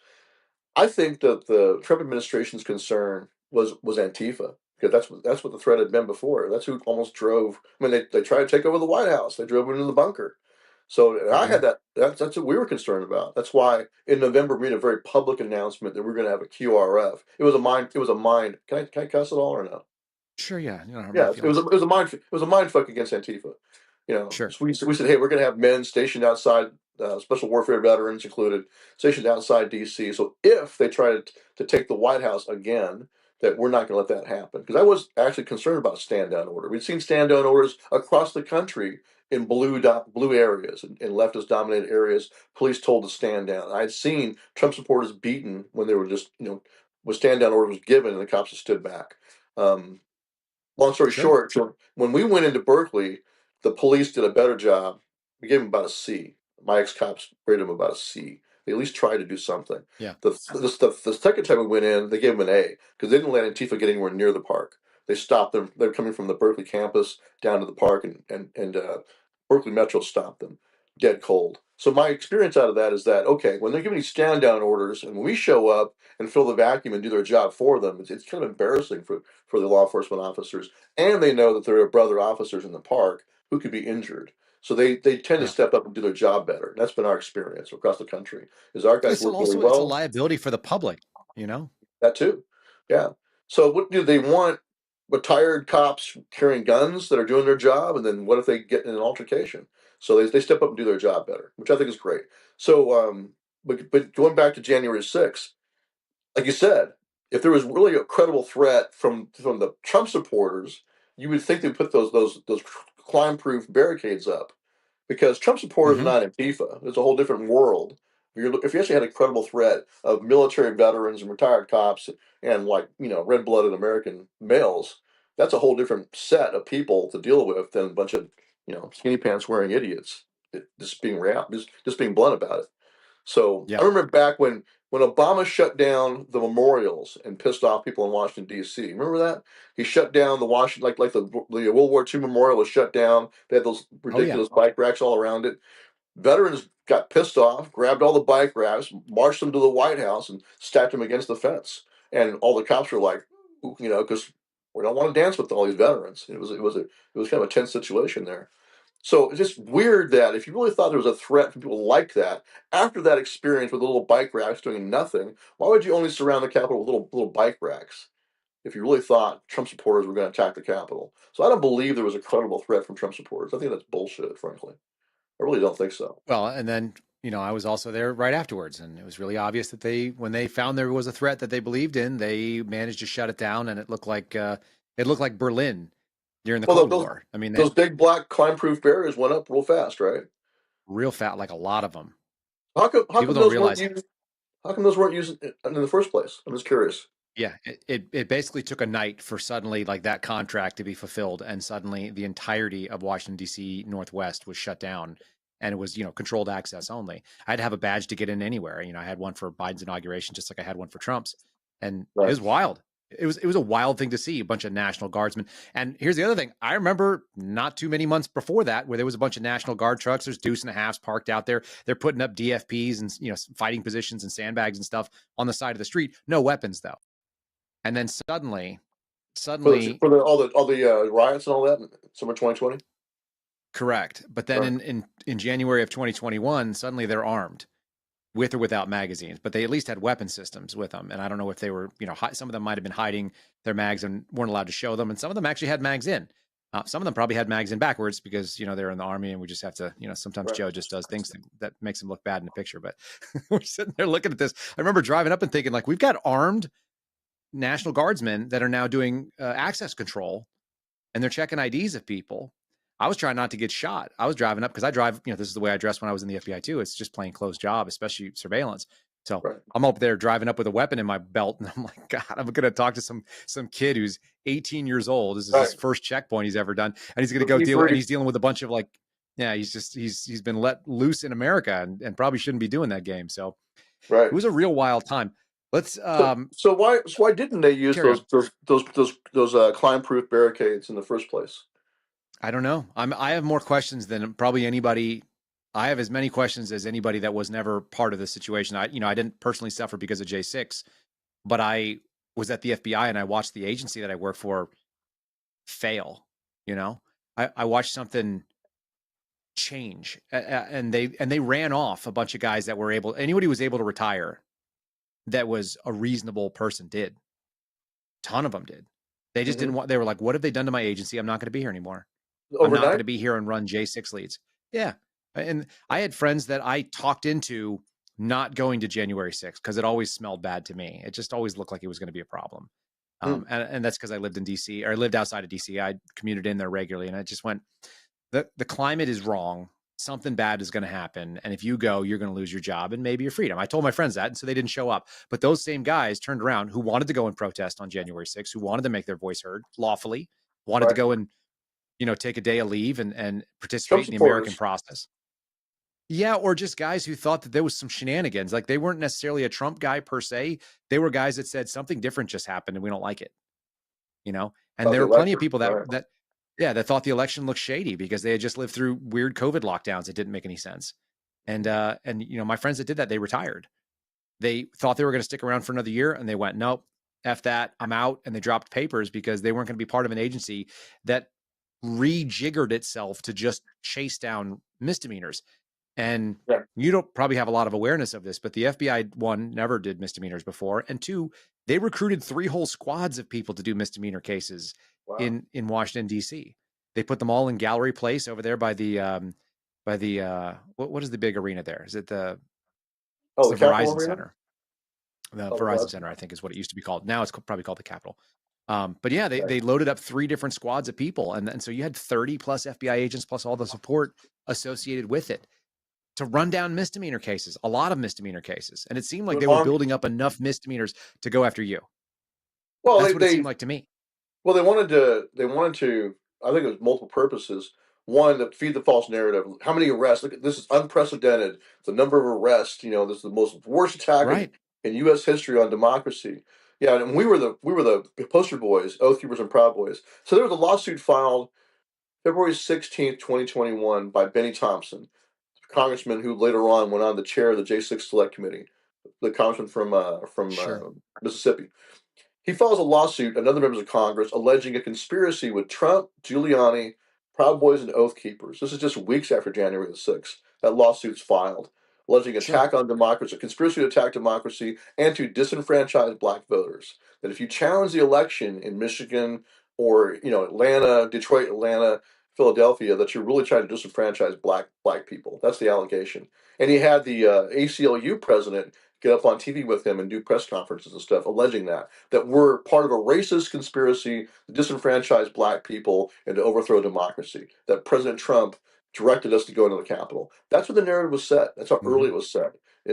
That's why we're designated. It's President Trump, me, Enrique Tarrio, the leader of he's the Proud Boys, I'm the Oath Keepers. We're his lieutenants, and all the rest of them are the foot soldiers. That's the narrative. And then Capitol police officers sued and say the same thing. Another mirror lawsuit by Capitol police officers. And then Washington, D.C. itself, the District of Columbia, also sued, alleging the same conspiracy. So there you go.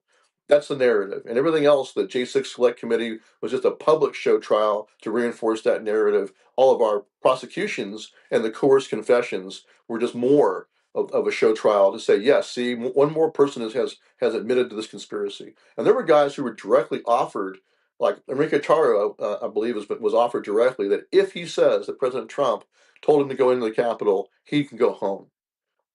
So that's what they offered to him. I remember hearing that. I remember him flatly refusing it, and I was like, this guy's going to pay for being honest, because I'm sure that didn't happen. It didn't. 22 years, yeah. So like I said, like Ron Paul said, what was your sentence? What was 18? Yours? Was it 18 years? 18. That's right. And was that the longest at the time when it happened? Yes. Then Enrique Tarrio was sentenced after that and got 22. Yeah. And his was the second longest, and then everybody else, some of the other Enrique is 22 years. I got 18. I believe Joe Biggs got 18 also. And there's one other J6 that got 18 years. I forget his name, but yeah, there's a few of us at 18 years. So this is conspiracy. Yeah, I'm gonna be talking to him as well, and it's just it'll just be interesting for people to kind of digest that. You're not going to communicate with the left at this point. What was it like so let's just talk about doing time for a little bit, because I want to eventually kind of get to where we're at today and what's coming up next for you. But what was it like doing that time under a Biden presidency without there's no guarantee of anything, obviously, at that time? Well, I was held in solitary confinement from day one. I was denied pretrial release, even though my only priors were speeding tickets. I've never been arrested or charged with a crime in my life. At age 56, I'm not 59. So, but hey, the seriousness of the offense, and the judge actually said, Judge Mehta in D.C. First, it was a magistrate judge in Texas, a so-called conservative. She denied me pretrial release. Then you get a second bite at the apple in D.C. with Judge Mehta, because that's a foregone conclusion. He's like, at my detention hearing, he went right to the heart of the case. He says, I don't find it credible that the Oath Keepers would have gone inside in a hierarchical organization like Oath Keepers, that they would have gone inside unless they were told to do so. That's what he said. What's that got to do with whether I'm a danger to the community or flight risk? I don't know. He's going right to the heart of the case and say I'm guilty. And he said, because of my prior experience with firearms and my knowledge of how to acquire them, because I had bought some, I was living in Texas, and you can buy rifles and pistols off the Texas Gun Trader. Like any other Western state, you don't need a permit to do that. TGT, right? Gotta love it. Yeah, exactly. So I've done hundreds of transactions there. Right. So because of my capacity, all perfectly lawful, my lawful ownership of firearms, my lawful experience of being in the firearms industry, and all of that, my training as a Mm. veteran, all those things were used against me as a reason why I can't be let out in pretrial. So, like, presumption of innocence is gone. So, solitary confinement from Yeah. day one. I spent um, all through pretrial, during my trial, and after my trial, over a year in solitary confinement. No access to a law library. Never one time was I ever given access to be able to go do my own legal research, even though I'm a Yale Law School graduate. Can't do it. No access. Different excuses. COVID shut down. Library's not working right now, but never had access to a law library at all. That's wild. Yeah. So, And but I then had and CEOs then just then after trial, yeah, well, after trial, what was the experience? You were originally in what, Alexandria, you said? So I went through first Cimarron in Oklahoma, federal detention center there. It's an Okay. old state penitentiary. That was the worst lockdown of all because you have to be cuffed to get out of your cell, take you to a shower cell, uncuff you when you get in the shower cell, etc. You're never out of your cell without being cuffed. So you're treated like Hannibal Lecter and walking around with ankle cuffs and wrist cuffs and chain around your and then the black box on your wrist, So the anti-tampering Jeez. box. So all of that when I got moved to go do anything was like that. So 2 months there, but the COs treated me with respect. That's the thing is, I actually had COs apologize. They're like, "Man, we're sorry you're here. We know this is bullshit. We know you're a political prisoner. We understand." But going back to that point, they're going to do what they have to do because they got to feed their families. It's nonsense, but they're going to go ahead and keep on following orders. It's just the way it is. But they were at least respectful and did the best they could as far as treating me well. And other inmates were Mhm. also respect. I had zero issues with either any COs or any inmates the entire time, which is an interesting experience. Yeah, Hmm. yeah. Almost all of Very. the inmates are pro Trump, absolutely, and pro us. They actually thought I would get the fist bumps, like an orderly be going by, mopping some black guy be out there mopping the floor, and you're like, "Oh, you one of those J6 guys?" I was like, "Yeah, man." He's like, "Give me a fist bump." He's like, "That's cool, man," because they hate the federal government. So they actually Well, believed, a lot of them believed that we were there. They believed the hype that we were there to try to overthrow the government. And I think that's fantastic. So, that's actually really funny that that works in your it favor. is. But at the end of Yeah. the day, here's the secret thing I think that they don't realize is that the plight of folks who were convicted over January 6 offenses really opened the eyes to a bunch of conservatives and opened a channel of empathy for people in the federal prison system that didn't exist. Exactly. I know I'm one of them Yeah. because I didn't, like, look, I'm an empathetic person a little bit because I've seen that everybody that you arrest is a human being. Most people don't get to see that moment, and I've done it. So when you take somebody into custody and you change their life forever, maybe for the first time, that's a big deal, and it's a big Yeah. power, and you have to be responsible with it. And if you've never experienced it, then you just haven't. But it's also worth saying that when you see people going after it for misdemeanors, you know, you go like, oh shit, what am I part of here? Like, what is this organization that I'm with? And I Right. think in my own life, watching what they did to January 6 leads, which were the tips that we got, watching the way that those were handled changed the way that I handled the COVID situation to the point where I did. And I look, and you don't know this about me, but I started doing whistleblower activity in 2017. I immediately saw problems with what the federal government was doing, but I tried Right. to do it within the chain of management because I worked in an organization that had a hierarchy. So you're like, okay, Right. I got to tell my boss about this. And when they stopped caring, I stopped caring in 2021. What were you seeing them do early on that raised concerns? FISA violations. In the name of the I war saw on them terror? abusing. Um, no, in the name of the self-licking ice cream cone. Hmm. I watched the federal government say that we have a job to do and our job is to do our job. And so we're just going to do the job that we're asked to do because that's what our job is. And that's how we keep our job. We just do the job that we're asked to do.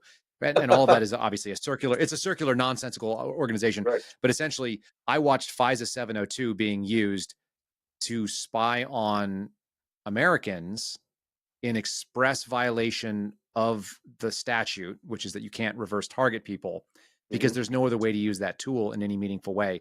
And that we were having law enforcement officers and agents, in my case, being asked to do investigations into people for the sake of information alone and not for criminal conduct. And I didn't sign up to be someone who investigated based on getting information. I literally had this conversation. Stewart, I Right. said, I said, what are we doing in this organ? Like, what am I doing with this investigation? Like, what's the purpose of it? Right. And the guy goes, well, when you do it, you're going to have more information. And I'm like, no, that's what happens when I do it. But what are we doing with it? Like, what's the goal? What's the mission? How do I assess, success or failure? And he was like, oh, we'll just have more information. And I'm like, you're not answering this question. This doesn't make any sense. Right. So I started talking about that in 2017 internally. By the time So they got let's- to the point where they said everybody who's a Christian has to get the COVID shots, I was like, oh, that's not happening. Like, I'm already done here. I Right. already watched what happened to you guys. I watched what happened, and I didn't know you specifically, and I didn't know all the details of your case, but I watched the way they handled them in bulk. Right. And I knew it was a problem. And it was. I brought that to Congress too. I was like, look, I know that there were 500,000 leads that were evaluated at the Washington field office in 3 months. That's a shitload of people complaining about their neighbors. And most of the leads did not warrant investigation because they were First Amendment protected activities. If I said I knew Stewart back when he was younger and he really liked Reagan and he was an asshole, that is not a reason for an FBI agent to come knock on your door and ask you questions. Right. Even if all those things are true, because there's no allegation or information that a federal crime had taken place. And so we had FBI agents knocking on doors with no allegation of crime. And that's a big change. And what's the purpose of that? What's the functional purpose of that? Well, it turned into exactly what you described in Montana, actually, just for kind of awareness sake. Somebody, hey, you were indicated by like an unnamed party. Could have been a sedition hunter, could have been a neighbor, could have been somebody you work with. Somebody indicated that you were at January 6th. Can we talk to you about it? And so people who are conservatives agree to talk to law enforcement to their detriment. Again, another reason that those prisoners are going to benefit from a newfound skepticism. Right. And then when they agreed to talk to him, they said, well, I didn't go. Actually, something came up. I was planning on going. I was planning on getting a hotel there, but something happened. My kid got sick, work, blah, blah, blah. But my friend Bob went. My buddy Brad ended up going. And then the agent goes, oh, well, can I have their contact information? And they foolishly turn it over. And then Brad or Bob went into the Capitol. And would have never been highlighted had that knock and not. So they sent a very wide net out to everybody that was alleged to have done anything, despite the fact that it was constitutionally protected activities that had no purview for the FBI to investigate. Right. That's why. I mean, my position is, and once you know it in that context, you just go like, it's like, geez, it's awful. So yeah, they're basically, we've been instructed to persecute this population. That's the bottom line to me. It's like, this is harassment and persecution. Like, we had witnesses and people I knew in Texas. Anybody in my network in Texas was visited by the FBI. Not because any of them gone to J6 and weren't there, but what was the point of them doing that? I think in the long run, it's just intimidation to destroy my support network and potential witnesses, character witnesses on my behalf. You get 2-3 visits by the FBI, the sad thing, they stop answering their phone. They get scared. Right. And so I think that the agents that did it, and here's the nuance to it, because I always try to look for the gray. It's not a black and white world, obviously. I think the agents that did it thinking that they were pursuing what they were told, and they didn't see it. But the broader prospect, and obviously the broader implication is that people saw you as a real problem because association with you equals criminality in the eyes of the FBI. And who wants to be on that? Who needs that heat in their life? Right. And so, yeah, you lose your support network, you lose your friends, it breaks you down. All of that is, those are unintentional side effects. I don't think the agents probably knew that they were doing that, most of them, if we're being real honest. I just don't think they did. I think they were just following orders, which is slightly less worse, but still bad. It's not I actually offered to my boss when I was in New Mexico. I said, give me every J6 case. Give them all to me. Wouldn't it be nice to have somebody who walked up to the door, knocked on the door and said, hey, I'm with the FBI and you don't have to talk to me. In fact, if you tell me to go pound sand, I will leave right now and nothing will happen to you. But, I'm here to ask you some questions about January 6th, and it's well within your right to say no. Would you like to speak to me at this point? And they look at me shaking my head and they just go, no, I don't. And I go, oh, have a nice day. Here's my card if you ever think of anything. Like, I'm on. Yeah, because the answer is there's no allegation of criminal activity. So what am I doing here? Fishing expedition. And that's the problem. Like, when they came and got my phone, and it was March. I think it was March of 2020. No, May. No, I think it was May of 2021. They came and got my phone with a warrant. They flew in the guy from Montana because I knew him. They thought, I was like, "What are you doing here?" It's like, well, they thought they were worried about how you might react if people you didn't know walked up to you. I said, just like we are right now. And I was carrying a gun. They said, "Are you carrying a gun?" I said, "Of course." He knew I was carrying a gun. And at my feet was my Hmm. little backpack with my short-barreled AR pistol in my that I always carry Yep. in my vehicle. So Yeah. I'm a veteran. I'm a sheepdog. That's how I roll. Yeah. So and I just left that at my feet, and they talked to me while I'm armed. They weren't feeling threatened by me. But one guy was an agent from Palatine, I think his name was, or Pelion, whatever his name was, from DC. Kind of a real greasy, smarmy looking guy. But those are the two agents that came up to me, and then find out later on he had a little recording, little camera recording me. The guy from DC did. So the whole thing's on video and on audio. Sure. And and I'm there with Kelly That's Sorrell. good. Yeah, I think it's great. I wanted to have it all shown to the jury, but I don't think it ever was. I don't think it was ever actually, shown to the jury. I want the jury to have the entire thing. Watch the entire interview. I don't think they ever did though. That's I right. don't think yeah. So, but I talked to him. I know better, but it's like, look, man, other oath keepers already been held in solitary confinement, being charged. I thought maybe I might have convinced these guys that here's the truth. We were just there to do security. They blundered in along with everybody else. There was no intent to do anything. There was no plan. At most, they're guilty of trespass, but even that's questionable because they weren't told you can't be in the building. They weren't told to leave. So doors pop open, you walk in, no one says anything about you have to leave. How do you even have notice of trespass?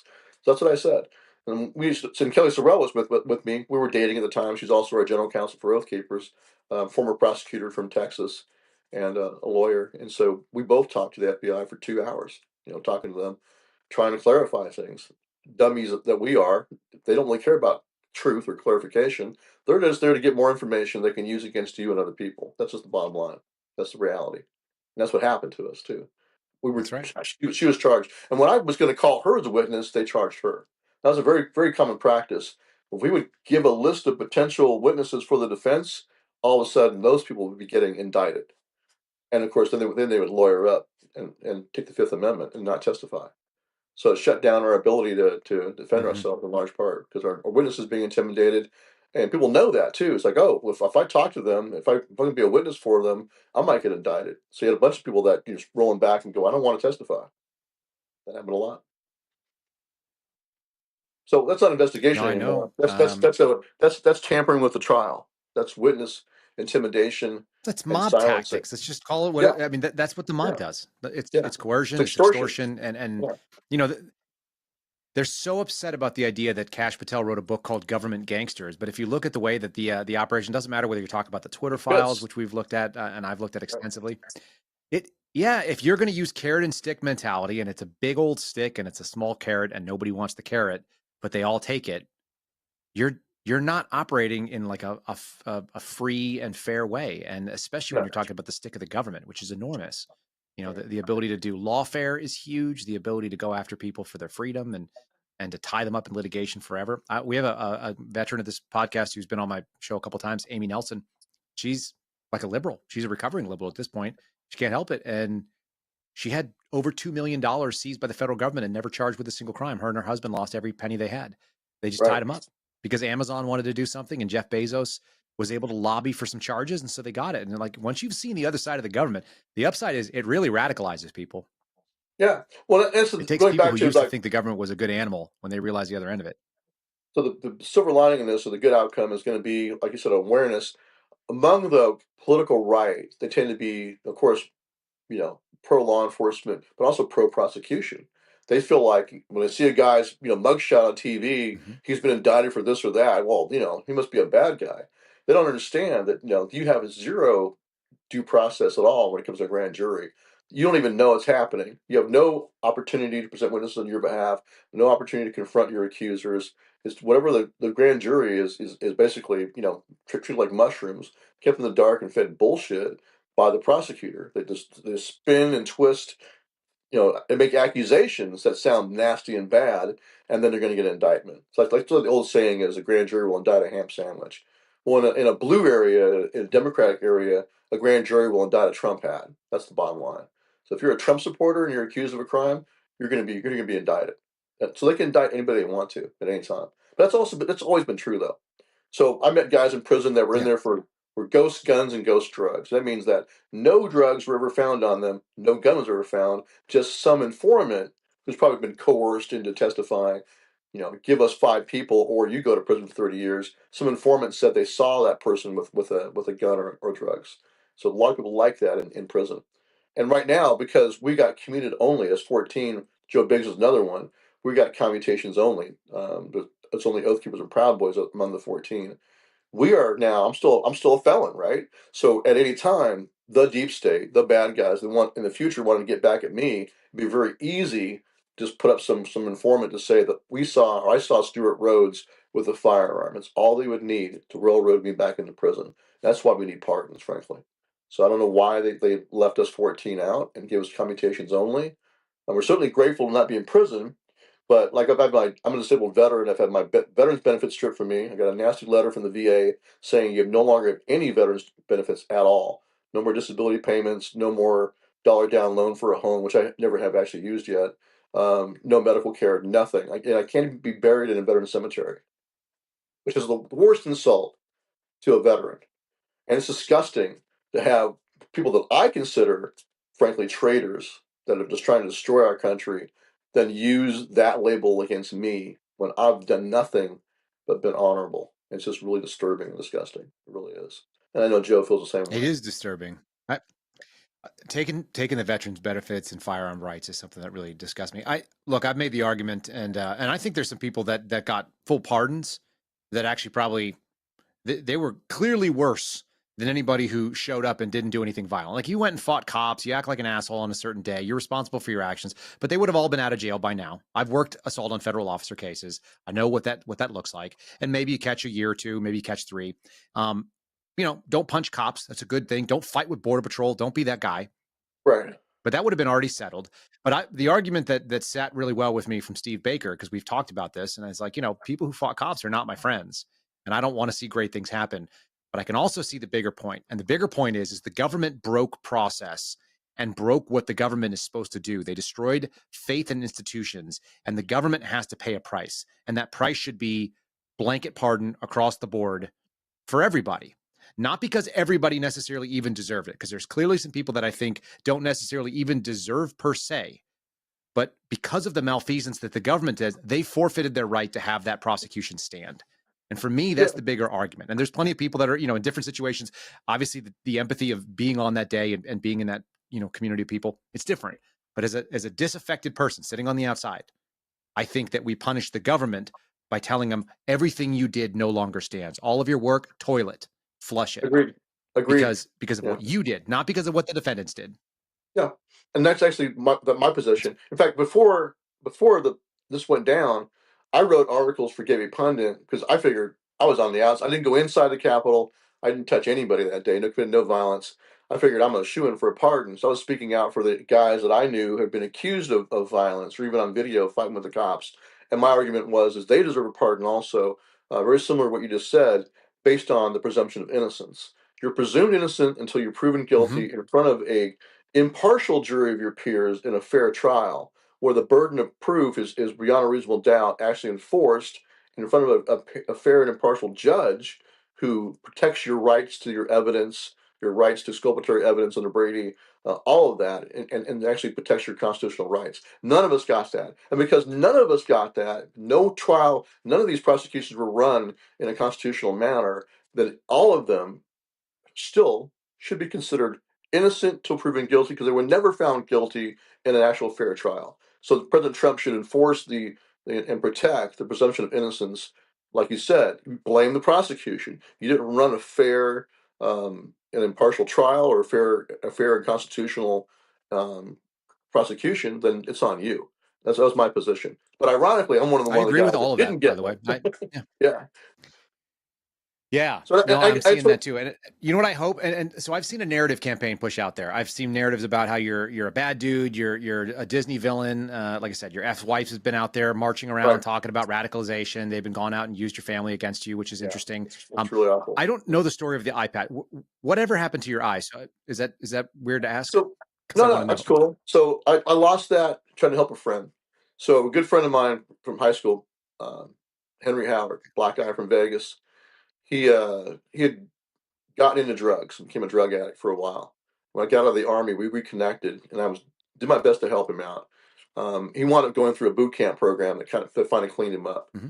So, but when he got out of the boot camp program, he was still living in a crappy part of Vegas. He was no longer a drug addict. I'll make that very clear.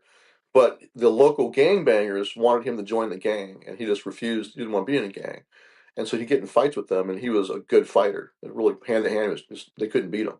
So he just beat the crap out of them. So they threatened to shoot him. And he called me up, and I'm working as a concealed carry instructor at the time, working at the gun store down there on East Tropicana. And he calls me up and says, "Man, they're going to kill me. They're going to shoot me. So I need a gun." And he's like, "Do you have anything you can loan me?" I said, "All I got, the only spare firearm I had at the time, I had my own Glock that I carried, but then I had a little 22 Derringer that a customer had given me at my mom's jewelry store years before. I just threw it in the top drawer of my dresser. Just it's a piece of shit." I said, "Man, all I got is this little Derringer." And Yeah. he said, "Well, I'll take it." And I know that Henry, because I know him, is not going to be out there doing anything bad with it. He's just pure defense. I know people are like, "Well, you're giving a drug addict a gun." He was no longer a drug addict, so he cleaned himself up. Yeah. So I go to give it to him. I drive down there in my old '67 Camaro. I was driving at the time. I pull up into his apartment complex. This is right there on Fremont Street, bad part of Vegas. And I get out, and then he meets me, and I go into center console and pull the Derringer out, and I dropped it. And he drops the thing. You look down. That's what happened. I dropped it. I looked down. It landed on the hammer and discharged and shot me right in the eye while I was looking down like that. Bam! Oh Hit my my eye God. socket. Yeah, That's crazy. it sucked. I couldn't feel it because you're under shock. And I look up at him and my ears are ringing. He's like, "Your eye." I didn't realize that my eyeball's hanging out, like blown in half. And so I jump in the driver's side. He jumps in the driver's side. I jump in the passenger side, and he drives me to the hospital, like going through the streets, running red lights and everything. And we get in the hospital, and I walk in under my own power, and I can't see my own eye, but people in the waiting room are tripping out because they're like, because my eyeball's hanging out. So long story short, it bounced around in my eye Jeez. socket, but it didn't enter my brain, which is nice. So it didn't enter my brain cavity. It just bounced around the eye socket like 22s do, and it came out under my skin on the outside of my skull, was right here above my ear. The doctor just slit a little slit with a knife or a scalpel and pulled the bullet out. So luckily, it didn't go inside my brain. So is the glass half empty or half full? Oh You my know. God. I don't know. That So I there's like lost my there's a lot of eye. eyeball jokes there. That would be good. Yeah, so I lost my eye. So they put a prosthetic in, like a silicone ball, where they sew the tissue over it, and that's the modern way of doing Hmm. it. So you have a little bit of movement with the muscles, and then they put like a lens over the top of it. That's the actual prosthetic. And I had that for a long time, but I was doing jujitsu and I was doing a lot of stuff where it's getting rubbed on your face a lot, and so eventually it just ruptured, and it was like $7,000 to fix it. I just didn't want to spend that kind of money. I had 6 kids to feed, so I just wore an eye patch after that. So I could get it Yeah. It fixed, makes but you look a lot harder though. So yeah, you okay, got that. chicks like it, so Tell me the truth, man. I wonder this too. Tell me what you think of this. Is there a possibility that some of the fight to demonize you of late? Because I watch nothing but left wing sources. It's Oh where I yeah, get all the right, best information of what's going on. right. And there was a big push right after the pardons that was it seemed like it was aimed to keep like they lost a big chunk of their narrative victory and they were clawing onto a couple of you to hold on to because they needed to be able to have at least a consolation prize. Is your commutation versus pardon, is that a computation or is that a prize for them you think they're holding on to? Oh, they're making well, yeah, sure, because 'cause I'm still a convicted seditionist, right? I'm still a felon. Right. Same label on President Trump. He's now a felon, right? He's a felon in Right. chief. He's still a felon under New York law. So yeah, they would prefer that he leave me as a commutation because I'm still a felon, still stripped of my veterans benefits, still the boogeyman, a convicted seditionist. But if he pardons me, they'll still say he was convicted of seditious conspiracy, but he was pardoned. But I'd rather be pardoned, rather have my gun rights back. And I'm a sheepdog. I should be armed in society. It's a better society with me being armed than unarmed. Just like with you. It's better for our society if guys like us are out there. I've never ever used my weapon against anybody, but if I ever had to, like a school shooting or something, that's why I carried my friggin' AR pistol. It's basically a short barreled rifle, Hmm. right? With my little friggin' MR. I used to use a MRM, but recognized miniature red dot Trigicon. That's what I like to run Uh-huh. on my AR pistols too. It's good to go. So, and on my pistol, same Yeah. same same sight picture. For my rifle or my pistol, I mean, my AR pistol had the same sight picture as my rifle or my handgun. I'm confused. So yeah. So anyway, I carried my gear in my car, and IFAK and a plate carrier with like four magazines and my either a full size AR or my AR pistol everywhere I went. 300 blackout AR pistol. And when I had a Harley, it had that in my side saddle too. Lock it in there, but it was there. If there was a terrorist incident in this country, like we saw in New Orleans or anywhere that's happened, then if I was in the area, I'm going to respond.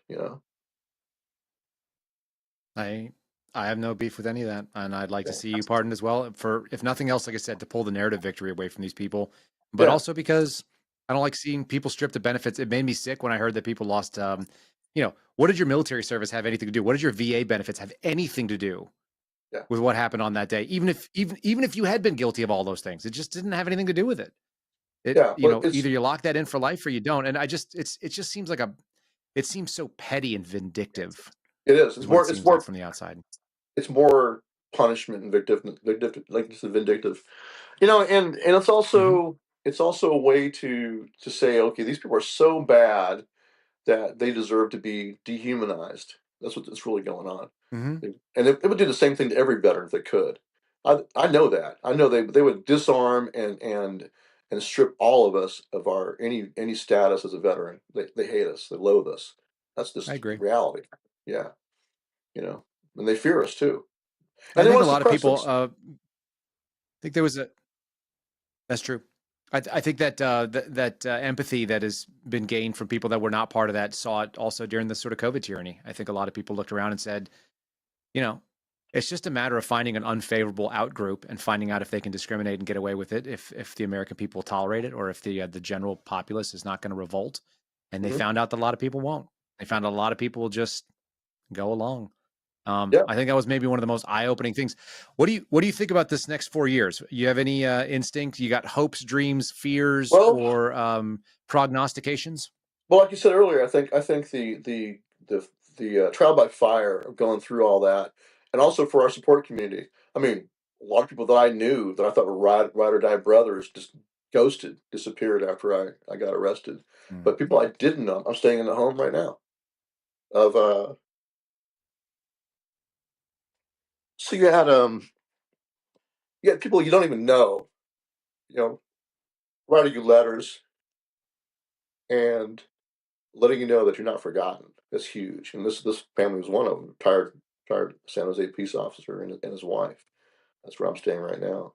Just visiting Hmm. them, and it's just awesome. They weren't my support structure before; they are now, and all their friends. And so Yeah. it's a the dividing of the wheat from the chaff.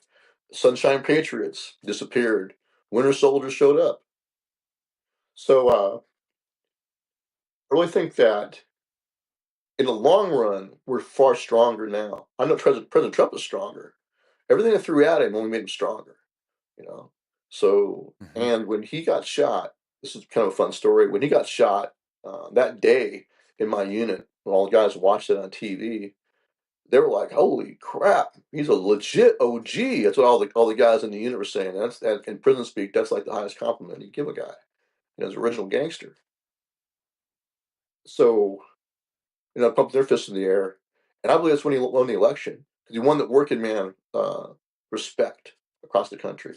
They can say, okay, he's not just a brass big talker, New York brass talker. He's a legit warrior. He's got a warrior's heart because that was the reaction of a warrior. That's a warrior's reaction. He was pissed off. First he was like, "Where are my shoes? Where are my shoes?" He's not crying like a bitch on the ground. "Oh, help me!" He's like, Give me my friggin' shoes!" And then he pops up with his fist in the air. So that's you can't script that. That's just a natural reaction. So I think people respect that because it's like, okay, very similar when Washington had horses shot out from under him and musket balls going through his clothing, and he just drove on. Same with Trump. Hmm. He got shot. He got, he's gonna hit him right about like that, right? Rear quarter of his head, and he just turned like this, and it just missed him. It's an act of God. That's the other thing. God saved him that day. He knows that. I believe that's true. Um, so as just like with Washington, this is divine providence. Okay, and so now what do you do with it? Hmm. I think President Trump, I believe he understands that it's his obligation now to make sure that that's not wasted. And I think it changed him in some ways. And I had a debate with one of the guy's a lifer in there, big black guy, used to be a boxer, and we had a discussion about whether adversity makes the man or reveals the man? Does adversity build character or reveal character? So what do you think? What's the answer? What's your answer to that? I think actually some people actually it does. Some people experience one, some people experience the other. I think it actually depends on the man. Right. Yeah, I can see that. I think some men are revealed, but I think some men are actually made. I think some people actually do radically change when something happens because their life went a certain way and Right. something can change them and they turn a fork. And I only believe that only because I do actually believe in free will. And I Right. think that some people come to a choice and they use that agency to go one way or another. And other people, they've mostly been doing something, and you'd think one thing, and then of course they're revealed to be something else, or vice Right. versa. So So, I know that's kind yeah. of a cop out answer, but I do think it depends on the man. Yeah. Yeah. Like, hey, the guys that copped out and agreed to roll over, they were good men, and they're still good men in many ways. But when it came to that moment, they Hmm. crumbled. You know. So I don't know. It's hard to say. I think it might be both. I think with President Yeah, Trump, in a lot of and ways, those it people you built tend his to think character. are revealed. Yeah. So I think his character. I think his heart is a warrior, and he's just stubborn. And that's how I'm just stubborn. If you wanted to pick one characteristic for me, it's Hmm. just stubborn. And I think I get that from my mother. So Yeah. she had a Well, freaking hard life, man, and she just never gave up. And she was just stubborn. And she's the kind of person that if you tell her she can't do something, she's just gonna dig her heels in even more. And that's just kind of how I am, you know. And also just like some of the guards be like, "Hey, man, are you okay?" I said, "Look, man." I said, "Look, our POWs throughout history have experienced far worse than what I'm going through now. This ain't the Bataan Death March. This is not, the Hanoi Hilton. I'm not being tortured." I said, compared to what they went through, this ain't shit. And that's my mindset. And as a Christian, I always keep in mind the story of Joseph. It's like, look, what man means for evil, God can use for good. I think that's true of that's what right. was done to President Trump. I think that's also true of the attack against MAGA, this relentless, just absolutely relentless attack of just evil. And since Satan is the father of lies, it's always the lies, rejection, and it's like the opposite land. Whatever they're doing, they accuse you of doing, and everything that they say about you is really what's true about them. So I always keep that in mind. We're in a fight against good and evil, you know. So I really believe that's I true. We battle suspect not that just against flesh and blood, you know. I suspect we're going to find out that when they look back in 20 years, that these last 4 years were necessary to reveal a lot of the things that needed to be understood. Yeah, And that I absolutely. don't think we wouldn't have had the same Donald Trump that we have today, which I'm actually really grateful for in my own way. And I'm grateful for my children to be able to have a country that's going to make a rebound, it looks like. Right. But we wouldn't have had that rebound if it had just followed in. If we just had 4 years and then another 4 years, we wouldn't have had that interim to see how bad it could have gotten, and we needed it. I think a lot of Americans were persuaded by it, and obviously your story is one of them. And Right. y'all, everybody played their own little part. I'm sorry that yours was that it was in prison because that's a horrible place to have spent Yeah, it. it But I sucks, do but think it's serving a bigger purpose. yeah, and I don't regret it. I think like you said, in the long run, it's going to be good, and it's been good not just for us, the right, but also good for all the guys in prison who are still there. It'd be better for That's them right. because I did see, like I said, a lot of those cases. There's systemic problems with prosecutors. They all coerce people into taking plea deals that they sign on to as saying, I am saying this because it is in fact true, and I have not been coerced. When I mean, obviously they've been coerced. Of course they've been coerced. So it's nothing but a coercion machine, and also a lie factory because then they're encouraged to go and bear false witness against another person. It's systemic. It's going on all over the country in thousands of trials in state and federal court all the time, and it's a broken system. The prosecution knows that they're trying to get someone to coerce him into lying. The defense counsel knows that his defense is actually innocent, his client, but he has to take this deal and confess to a crime he didn't commit and then testify against somebody else. He knows it's all a lie.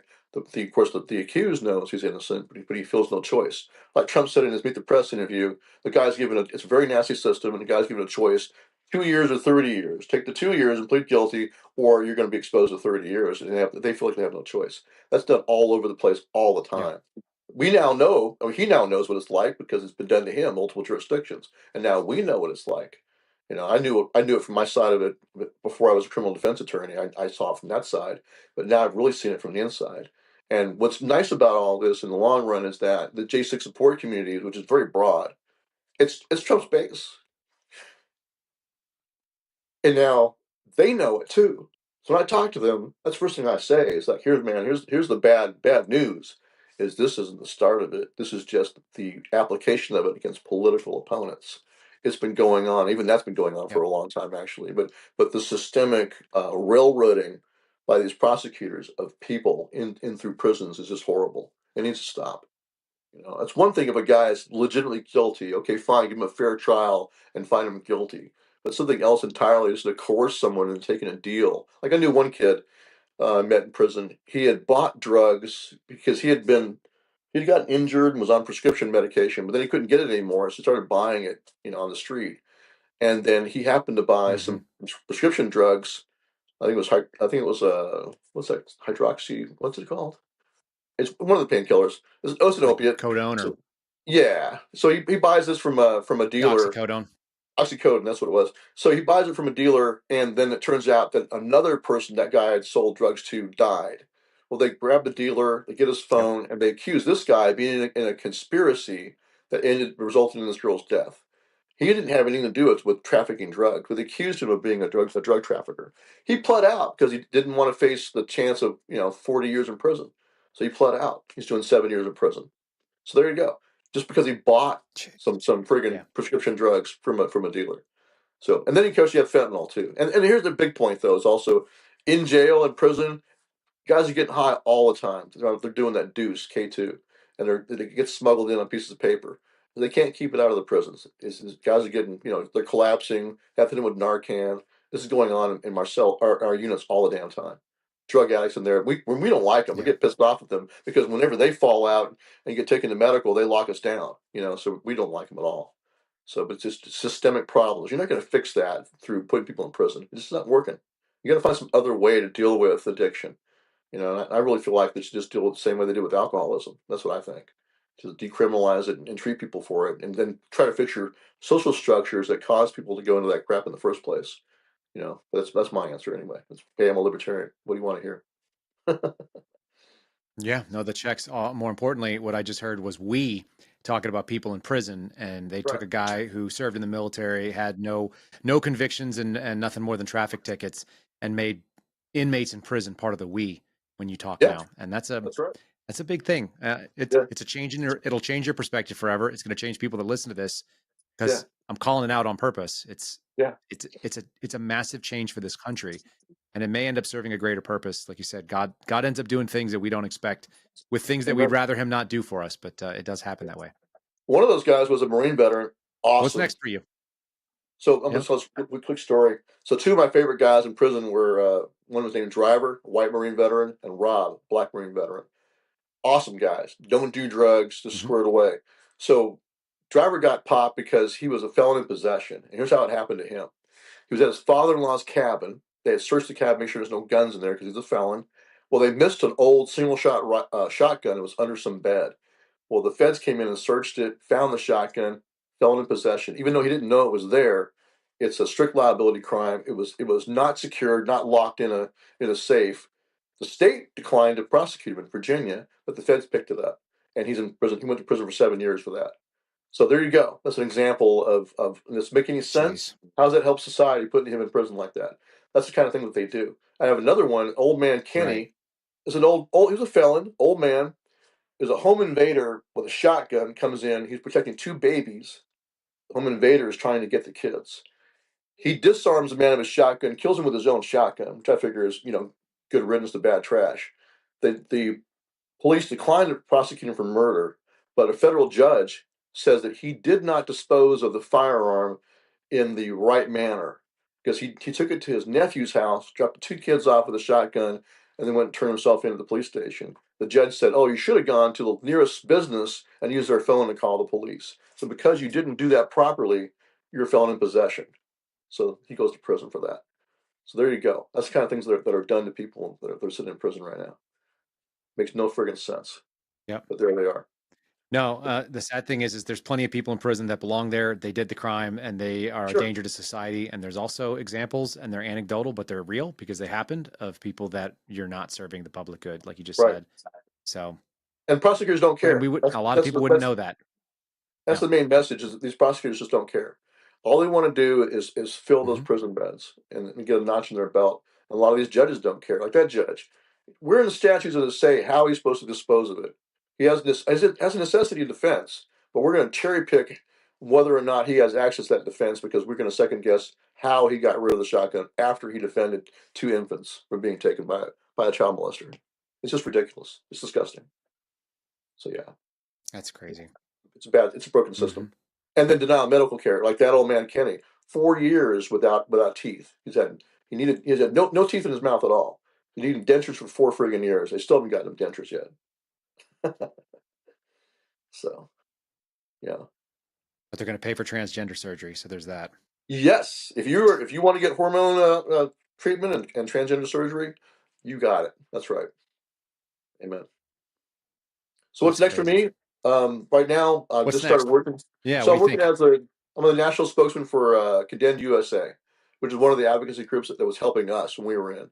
So they're pay for attorneys. Right now we're Mhm. working on, we're trying to help, not directly but tangentially, helping with Jerry Brown's case. Like I went to Congress when I got out Wednesday the 22nd. I went to Congress along with Ivan Raiklan, a retired Special Forces Lieutenant Colonel. We went into the Congressman's office where Jeremy Brown is from. That's Gus Bilirakis. We went to and talked to his chief of staff and the congressman, along with his mother and his girlfriend, is advocating for him. And that's where Judge Mehta lost his mind after he saw me on the media, talking to reporters after that, and put an order in to amend my supervised release to ban me and my co-defendants from being in D.C. I don't know if you heard about that, but yeah, he issued this order saying that none of the Oath Keepers who were commuted can be in Washington D.C. or in the Capitol. He said, which I don't understand why he would think I would get to the Capitol without going through D.C. I don't know. So, but he put that order in.